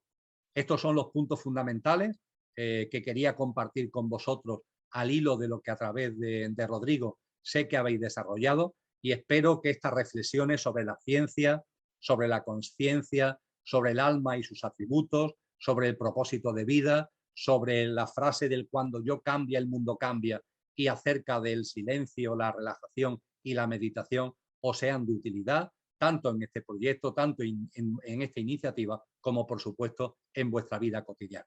Y yo por mi parte, Rodrigo, he terminado y estoy a vuestra disposición. Muchas gracias, Emilio. Gracias por estos temas, por entrar en profundidad y apoyar a este proyecto de tener una vida en equilibrio y un desarrollo educativo. Vamos a pasar ahorita a la batería de preguntas. Ya está habilitado el chat para que nos hagan llegar sus preguntas y comenzamos inmediatamente. Emilio, hay una pregunta muy interesante. De hecho, la hacen también para mí. Piden que podamos contestarla cada uno. Emilio, ¿cuál es para ti una frase de poder que si la comprendiéramos y aplicáramos en nuestra vida, existiría autotransformación? Bueno, la hemos utilizado, ¿no? La habéis utilizado vosotros en vuestra iniciativa y yo la he hecho mía en este encuentro. Conócete a ti mismo. Creo que esa es una frase fundamental por los motivos que he explicado. Así que subrayo, esa frase sería: conócete a ti mismo. A mí me gustaría contestar que una frase de poder o una frase de amor relacionada al conócete a ti mismo, el reconocer que somos seres de conciencia, viviendo creencias a través de nuestras emociones con un propósito final. Y es un propósito de amor, nuestra evolución en conciencia. Siguiente pregunta, Emilio, ¿qué es para ti la paz? Hemos compartido acerca de la lluvia sagrada que trae consigo la apertura de Antakarana gracias a la expansión de la mente abstracta. Yo sé que esto la primera vez que se escucha descoloca un poquito, pero está asentado en muchas tradiciones espirituales. De hecho, en el cristianismo, cuando se nos dice busca y encontrarás, llama a la puerta y se te abrirá, es una llamada a que expandamos la mente abstracta. Y por supuesto, en las tradiciones orientales, el impulso de la mente abstracta tiene un peso enormemente importante. La meditación en sus fases superiores es un acicate y un aliciente para, por ejemplo, desarrollar la mente abstracta. Cuando vamos desarrollando la mente abstracta, la conexión entre la esencia y la apariencia se hace fluida.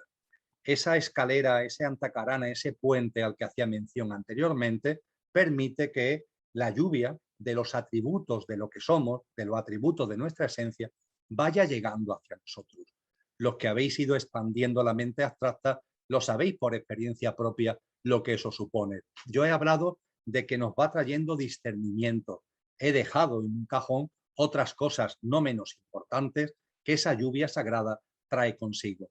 Y entre las cosas que he dejado en el cajón es lo que en el ámbito budista se llama ananda, en el ámbito hinduista se llama chanti y en el ámbito cristiano se llama gracia. Ananda, chanti o gracia son tres términos para hablar de lo mismo. Paz, paz. Ananda, estado de bienaventuranza. Chanti, paz profunda, la gracia cristiana. Cuando lo que somos va tomando presencia, cuando lo que somos se va haciendo en nosotros, eso inevitablemente, fijaros, de manera absolutamente espontánea y natural, va trayendo paz. Una paz que no significa indiferencia, una paz comprometida, una paz, como decía Siddhartha Gautama Buda en su noble óctuple camino, que nos lleva a la acción correcta, nos lleva a la acción consciente.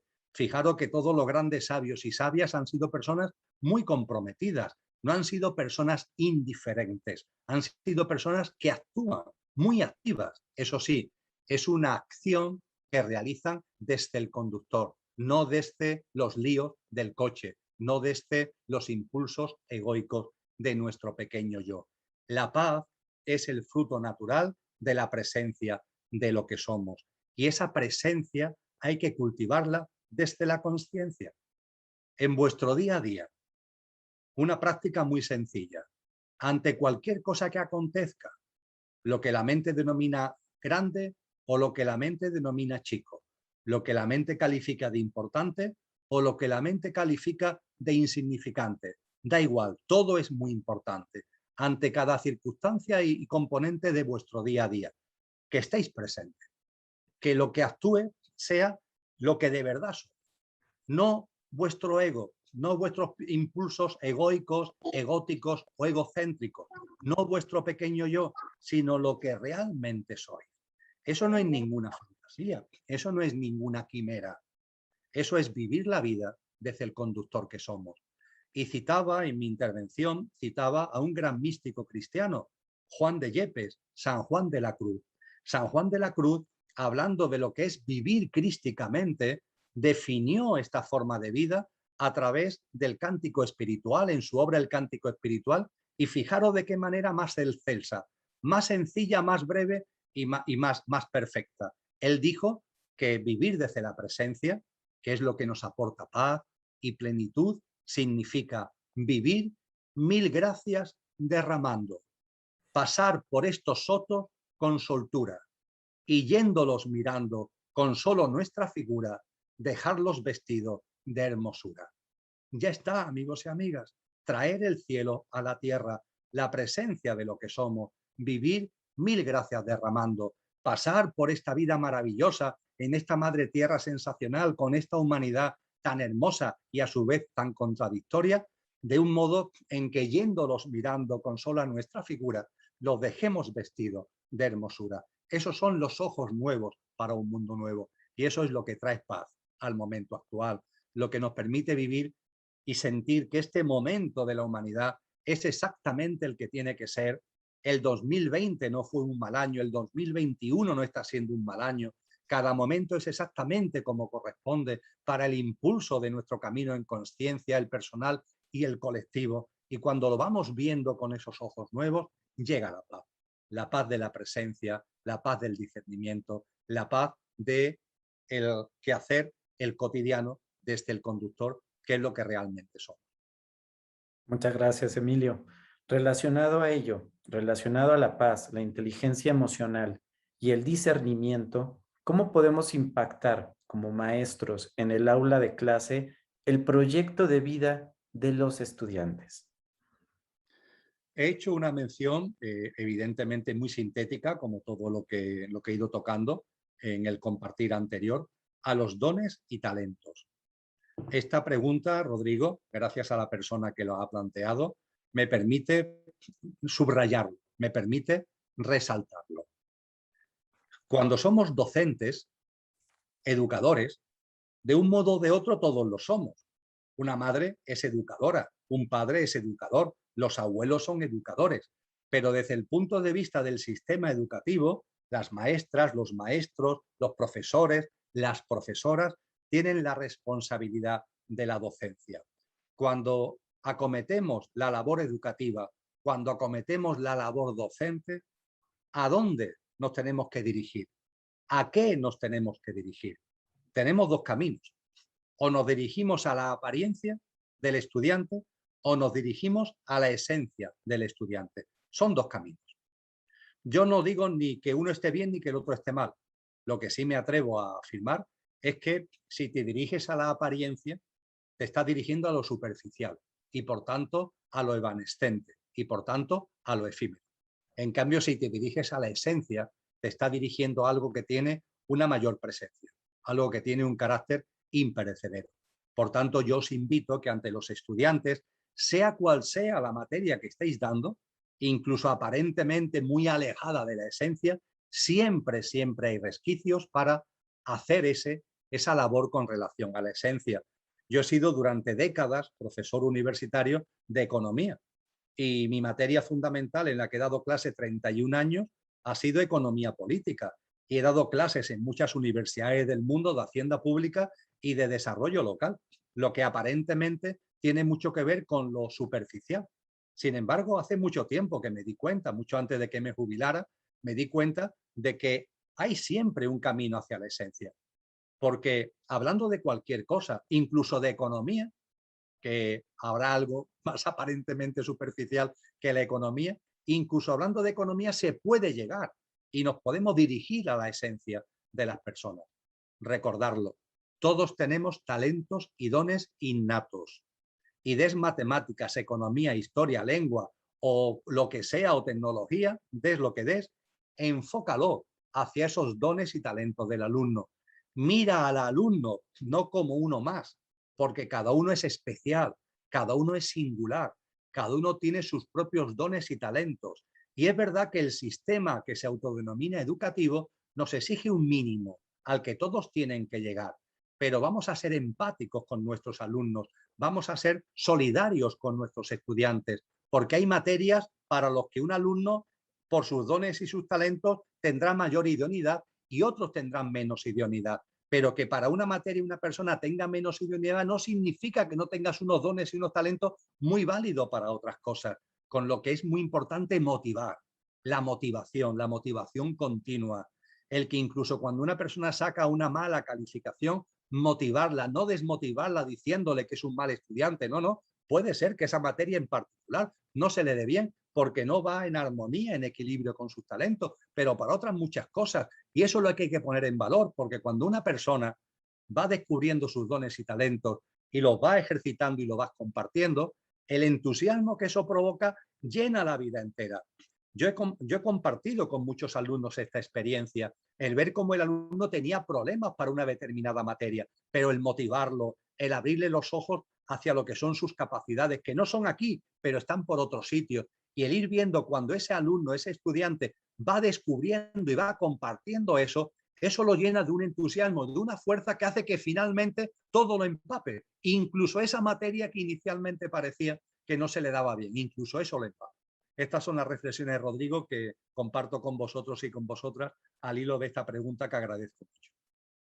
Muchas gracias, Emilio. Muy interesante eso. Esto que tú comentas es muy interesante, es muy importante, porque en el tradicional, en la normalidad, cuando un alumno tiene baja calificación en matemáticas, pero va muy bien, por decir algo, en música, se le pone un maestro de matemáticas en lugar de poner un maestro de música para ubicar ese don y talento que tiene y lo pueda potencializar en su máxima expresión, a lo máximo que pueda y quiera dar. De las siguientes preguntas tienen que ver con lo siguiente. ¿Cuál es la diferencia, Emilio, entre la búsqueda de la plenitud del ser y la formación en valores?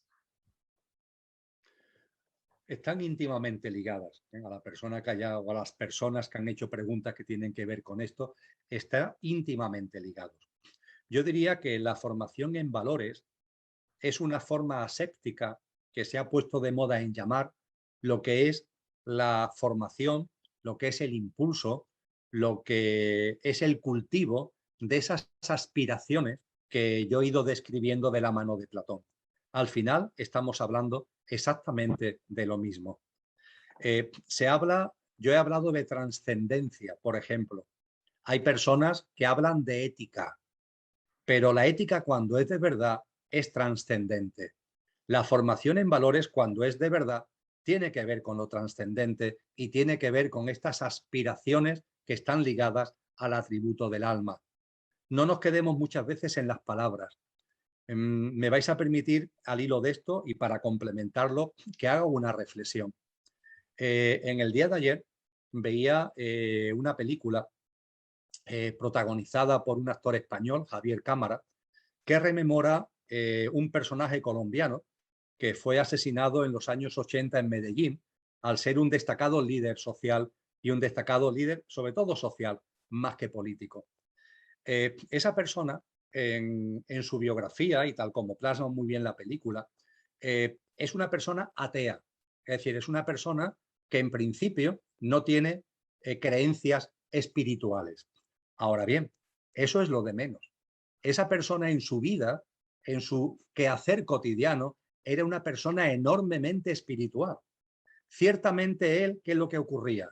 Que sus parámetros mentales rechazaba desde pequeño y desde joven, rechazaba los esquemas de una religiosidad dogmática, impositiva, de comulgar con ruedas de molino, y eso lo llevó a un sistema de creencias donde refuta lo que es la existencia de lo trascendente y de lo divino.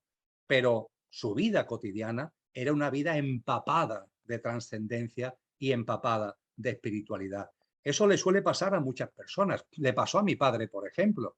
Mi padre era una persona absolutamente atea, que no quería saber nada del ámbito espiritual, pero era una persona con vocación de servicio público, honesta, honrada, dedicada plenamente a los demás. Eso es lo importante. Lo hemos compartido ya en mi exposición. Por sus frutos, por sus obras, los conoceréis. Entonces, la formación en valores es trascendente. Claro que lo es. Y cuando en la sociedad en la que estamos, a lo mejor hablar de aspiraciones del alma, pues rechina, con la formación en valores es una forma de acercarnos a lo mismo y de hacernos, que es de lo que se trata, seres humanos más auténticos, más genuinos, más ejemplares. Y desde luego un ser humano que es cada vez más genuino, más auténtico y más ejemplar, lo llame o no lo llame así, es un ser humano que está viviendo cada vez más desde su esencia, que está viviendo cada vez más desde la presencia de lo que realmente somos. No nos perdemos en las palabras y vamos al meollo de la cuestión. Así es, Emilio. O sea, realmente así es la evolución, el proceso activo, transformar la creencia en una acción, verificándola para estar en un estado de comprensión. Y al tener más comprensiones en la vida, podemos recibir esta sabiduría que simple y sencillamente son vivencias encarnadas. Lo que comentaban también en esta batería de preguntas, estos valores para ti, ¿cuáles serían en el aula en el siglo XXI? ¿Y qué les sugieres a los padres que aporten en la educación de sus hijos y cómo reconocer su verdadera esencia? También muy interesante la cuestión y da para mucho. Y como el tiempo que tenemos es poco, voy a centrarme en una cosa que creo que es importantísima en el momento actual, en esa educación, en esa formación en valores, el docente, los padres, poner el acento en algo muy importante. Mirad, el inconsciente colectivo, hemos hablado de que hay un consciente colectivo y un inconsciente colectivo, ¿verdad? Y el inconsciente colectivo es el viento en contra, en el camino que cada uno tenemos que llevar a cabo.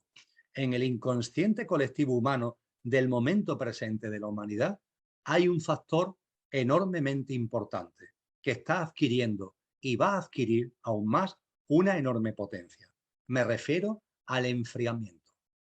El enfriamiento. El enfriamiento del espíritu humano. El enfriamiento de los atributos de lo que somos. El enfriamiento de nuestra creatividad. ¿No os habéis dado cuenta?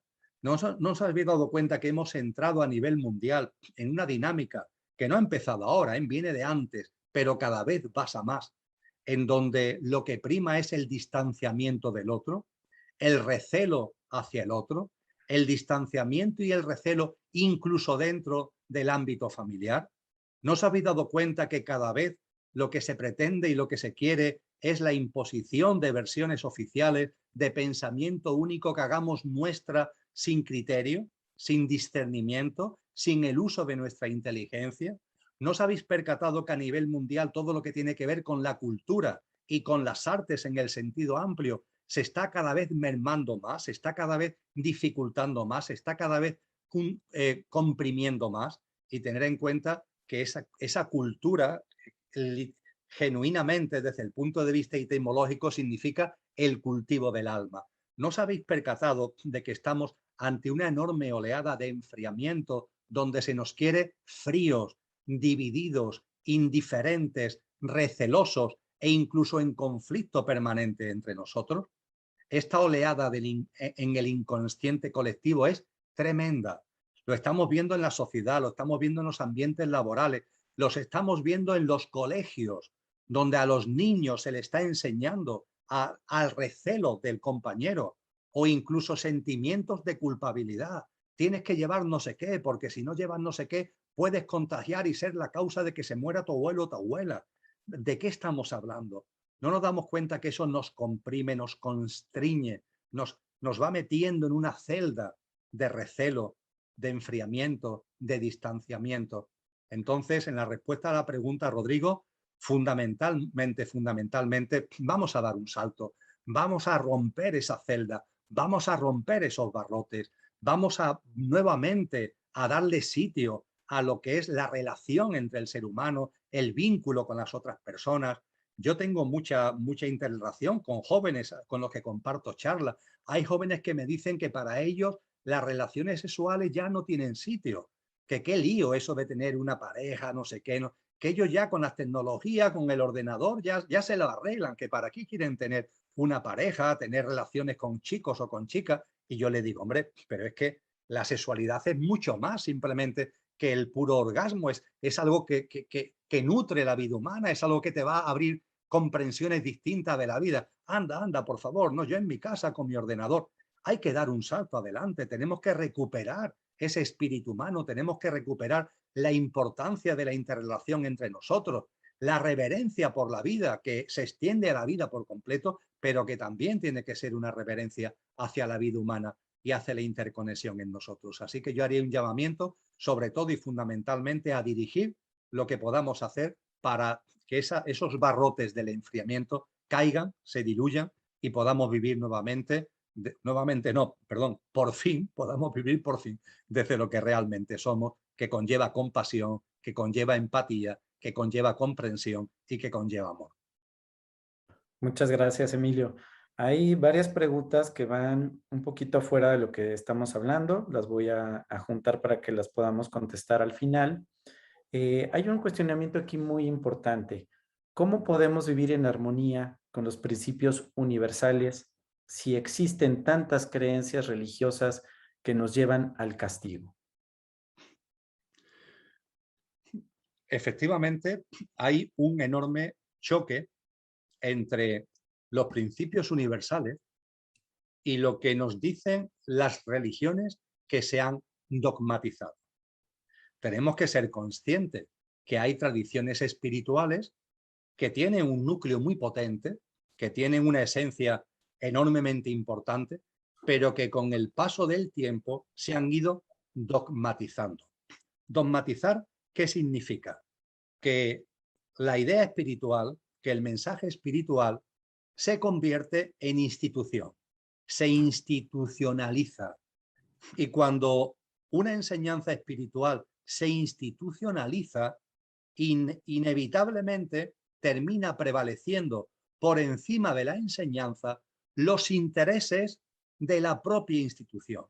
Y en esa institución se van generando intereses creados y posiciones de poder y se van estableciendo normas y dogmas que no tienen que ver con la enseñanza verdadera, sino que tienen que ver con las conveniencias de la jerarquía y de la dirección de esas instituciones. Y conforme van pasando los años y los siglos, eso se va complicando cada vez más. Es como una bola de nieve que cada vez va a mayor. A partir de ahí, ¿qué es lo que nos corresponde? Yo creo que es muy sencillo, con esos ojos nuevos para un mundo nuevo. No caigamos en la crítica negativa, no caigamos en el conflicto. Ahí están esas religiones dogmatizadas. Vamos a entender el por qué han llegado a eso. Y con nuestros ojos nuevos vamos a buscar la esencia de lo que está detrás. Vamos a buscar el verdadero mensaje que está detrás. Cuando analizamos hoy el panorama religioso del planeta, la mayoría de las religiones se han dogmatizado, la mayoría de las religiones han caído en estas arenas movedizas de la institucionalización con todo lo que yo acabo de comentar. Todo lo que es la práctica espiritual no pasan de ser ritos y ceremonias puramente superficiales que han perdido su esencia y que han perdido su enjundia. Pero al ver esto, lo que tenemos que hacer es mirar más allá. En lugar de quedarnos ahí en el puro análisis, ir más allá con esos ojos nuevos y percibir la fuerza, percibir la envergadura del mensaje que está detrás. En mi caso, yo tengo una reverencia, tengo una sintonía total y absoluta con Cristo Jesús. Es mi referente total y completo. Yo, de hecho, digo que yo no doy testimonio mío, doy testimonio de Él. Para eso estoy en esta vida, forma parte de mi Dharma. Y en ese sentido puedo contemplar instituciones religiosas que han hecho suyo el mensaje de Jesús, pero para manipularlo, tergiversarlo, para vaciarlo de su contenido. Ante eso, ¿qué es lo que corresponde? Vamos a mirar con compasión todo eso, vamos a mirar con amor todo eso y vamos, porque tenemos ojos nuevos para poder ir a ello, vamos a irnos al núcleo del mensaje, vamos a recuperar la verdadera sabiduría, el verdadero significado de las enseñanzas de Cristo Jesús o de las enseñanzas de aquel maestro, de aquella persona que podéis tener como referente. Vamos a recuperar el mensaje de Lao Tse, el mensaje de Siddhartha Gautama Buda, etcétera, etcétera, etcétera, el mensaje de Parménides, el mensaje de Pitágoras, independientemente de lo que hayan hecho después con él, porque ahí está la verdad, ahí está la sabiduría y eso es un tesoro que está al alcance de todos y que independientemente de esa manipulación mayor o menor sigue estando ahí. A eso es a lo que os invito a llamar. Os invito a ver, no a quedaros en la crítica, no a quedaros en el conflicto, sino a profundizar en la esencia más allá de la apariencia.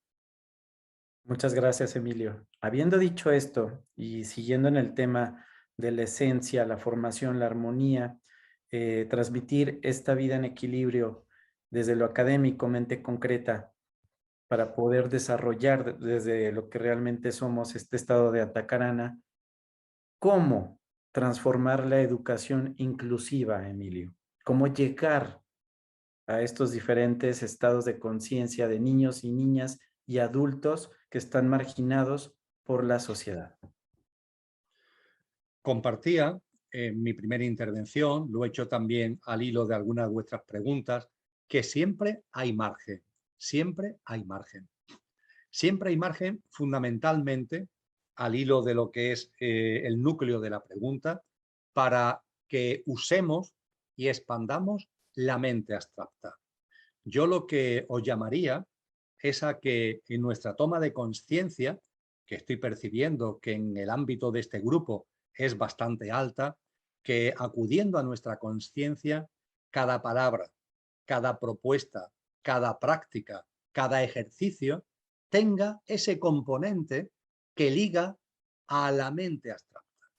Es decir, que intentemos que nuestras palabras, nuestros ejemplos, nuestros ejercicios, nuestras prácticas, tenga siempre ese componente que hace que la persona, niño, joven, adulto, tenga que entrar en un nivel de funcionamiento de la mente que no sea la mente concreta.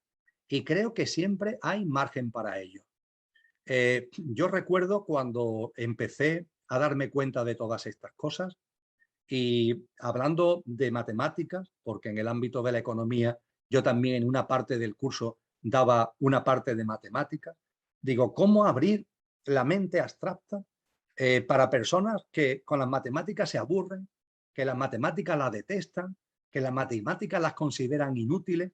Y siempre hay sitio, siempre hay sitio. Yo recuerdo que un día, reflexionando sobre esto, se me vino como una luz, y no fue por casualidad seguro, el darme cuenta de que en matemáticas todo se basa en tres parámetros, todos son tres parámetros, el 0, el 1 y el infinito. El 0, el 1 y el infinito. Y esto os puede parecer una chorrada, pero es así. En matemáticas existe el 0, existe el 1, todos los números después vienen a partir del 1, el 2, el 3, el -1, el -5, todo vienen a partir del 1 y el infinito. Pues bien, yo recuerdo lo que fue empezar a dar clases de matemática empezando a hablar de esto.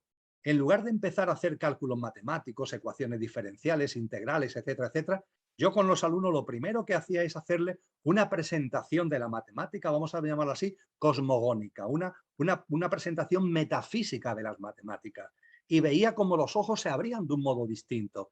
Era totalmente distinto cuando yo empezaba las clases de matemática con cálculos a cuando empecé las clases de matemática con una especie de introducción metafísica a las matemáticas, lo cual hizo que ya la comprensión cambiara. Y a partir de ahí los cálculos que venían, las fórmulas que venían, los ejercicios que venían, ya empezaban a verlo de una manera distinta, que entiendo que no tenía que ver ya tanto con la mente concreta como empezar a usar la mente abstracta. Y creo que siempre hay margen de maniobra. Creo que demos lo que demos, el tema que demos, la asignatura que demos, la temática que abordemos, siempre, siempre, siempre tenemos la oportunidad de elevar el nivel. Y a partir de esa elevación de nivel, bajar a donde haya que bajar, pero con un telón de fondo que ayude a la persona a tener una reflexión mayor, por decirlo de alguna manera, aunque después le demos herramientas muy concretas y muy tangibles para la vida cotidiana y para la vida ordinaria. Muchas gracias, Emilio. Ya estamos entrando en la recta final de nuestro encuentro. Precisamente con lo que acabas de comentar, podemos ligar esto con una pregunta, bueno, son varias, que van relacionadas a esta causa y efecto, el karma, lo que se ha estado haciendo en este proceso evolutivo que tenemos como humanidad. Hay muchas creencias alrededor, se pregunta acerca de que existen autores que hablan que el karma terminó, que el karma terminó en el 2012, que solamente estamos en un estado de Dharma hablando de la Madre Tierra. ¿Quieres comentar algo relacionado a esto, Emilio? Muy bien. Primero, ni que decir tiene que respeto total y absolutamente, no de palabra, sino de corazón, respeto total y absolutamente todas las opiniones y todas las reflexiones. Y por supuesto, yo no me considero en posesión de la verdad. Todo lo que he compartido, entenderlo como reflexiones e hipótesis para vuestra consideración, que tiene que pasar por el tamiz de vuestro discernimiento. Pues bien, con eso, que no son palabras, sino que lo digo de corazón, mi percepción personal y lo que he podido aprender de los sabios y sabias de toda la historia de la humanidad, el decir que actualmente no hay karma es simplemente una estupidez, es una meme. El karma forma parte de la vida. El karma no se diluye por arte de birlibirloque. Es que el karma no son otra cosa que relaciones de causa y efecto que pasan de una vida a otra vida a cuenta de su intensidad. Y no lo veamos como algo negativo. Si tú matas a una persona, si tú asesinas a una persona en una vida, ese efecto, esa causa que ha tenido ese efecto del asesinato, eso te va a acompañar a la vida siguiente. Te va a acompañar como una vibración densa que se planteará en tu vida, en circunstancias vitales en tu siguiente vida. Pero que eso aparezca en tu siguiente vida no es una mala noticia, es una buena noticia, porque es una oportunidad de que gestiones esa baja vibración y la transmute en tu estado de conciencia nuevo, lo transmute en crecimiento, lo transmute como un trampolín en tu desarrollo personal.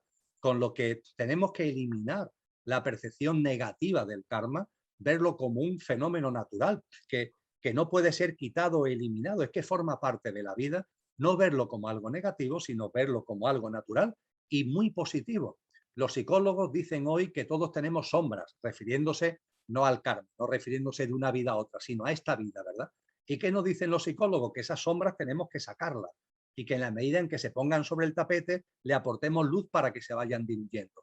Bueno, pues el karma es algo parecido. El karma son cosas que vienen de otra vida y que cuando ese karma es negativo, es decir, de baja vibración, es una sombra que está en ti, no está en esta vida, sino que está más metido en ti, más integrado, y tienes la oportunidad de diluirlo a través de la gestión en conciencia de las circunstancias vitales que ese karma va a traer consigo. Entonces, bajo ningún concepto creo que el karma haya desaparecido, porque es un componente de nuestra vida y no tenemos que verlo como un obstáculo para nuestro crecimiento, sino como un trampolín, como noches oscuras que también nos sirven para avanzar en nuestro crecimiento consciencial.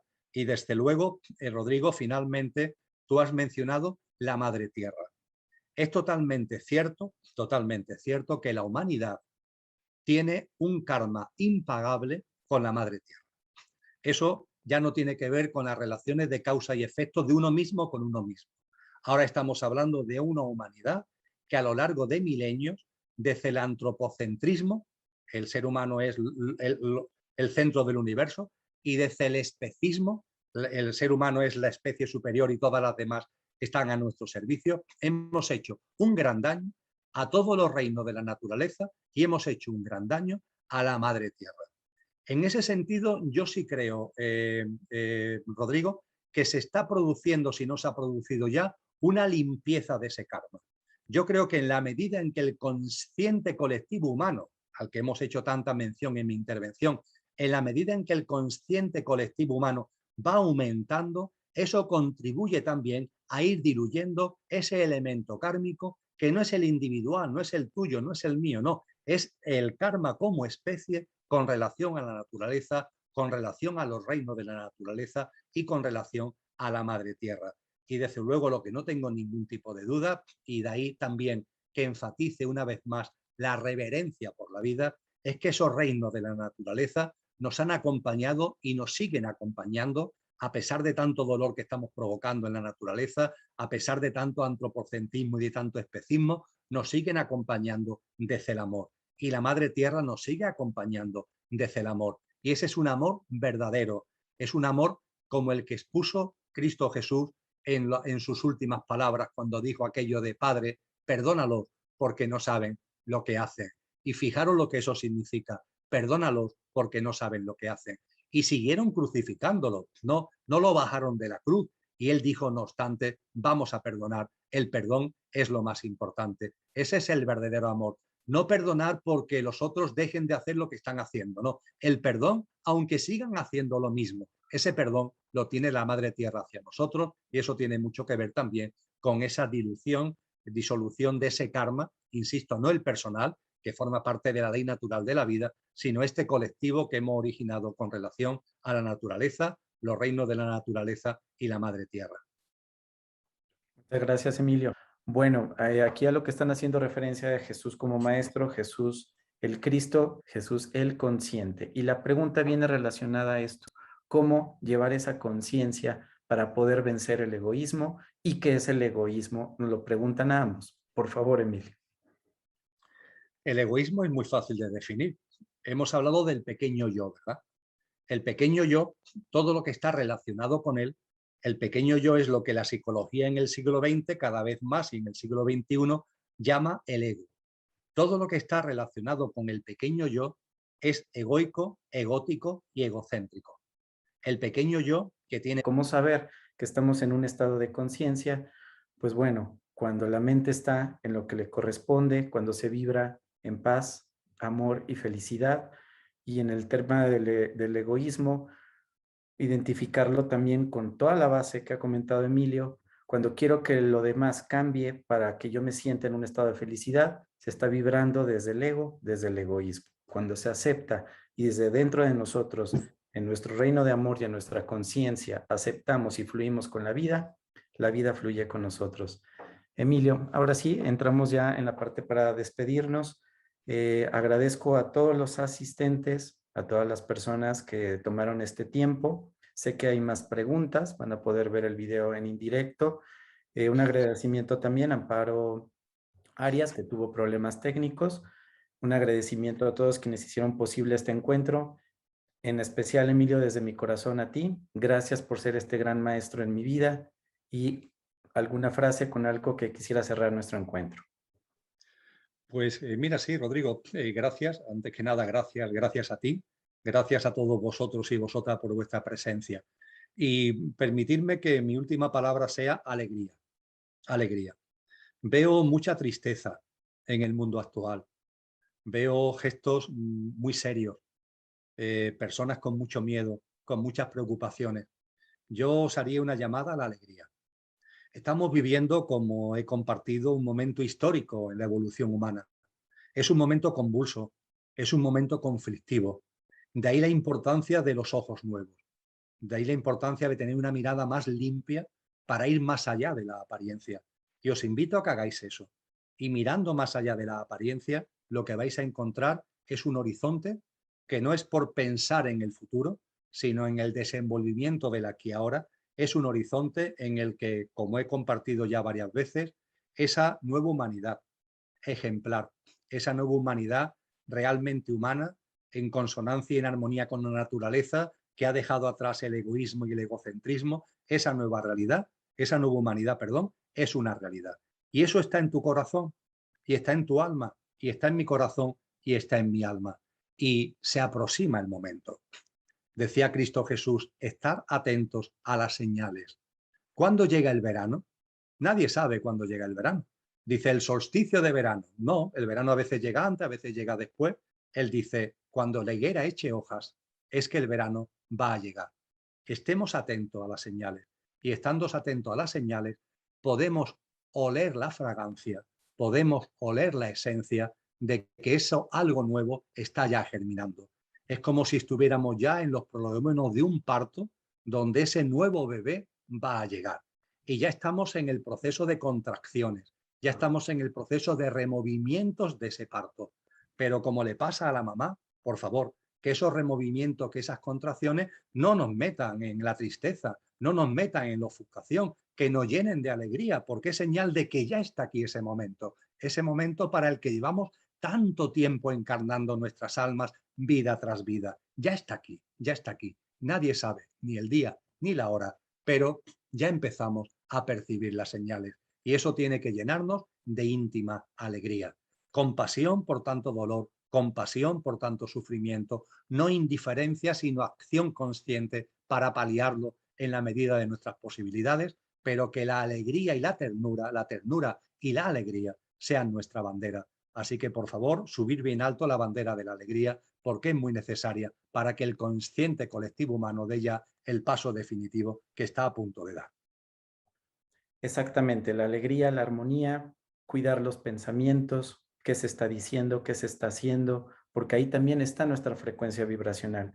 Y si nuestra frecuencia vibracional está alta, nuestro sistema inmune está alto y nada que vibre con alta densidad, bueno, baja densidad, nos podrá alcanzar. Les pongo un ejemplo.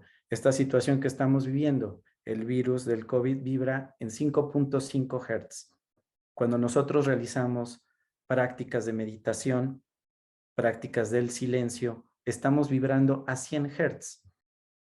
Y este virus pierde vida a partir de 25.5 Hz. Cuidar los pensamientos, cuidar las acciones, vibrar alto, con fe, con confianza en sí mismo y en sí misma. Emilio, ha sido un placer nuevamente compartir contigo, te lo agradezco desde el fondo de mi corazón. Nos vemos pronto, agradezco nuevamente a todos. Gracias, gracias, gracias. Hasta muy pronto.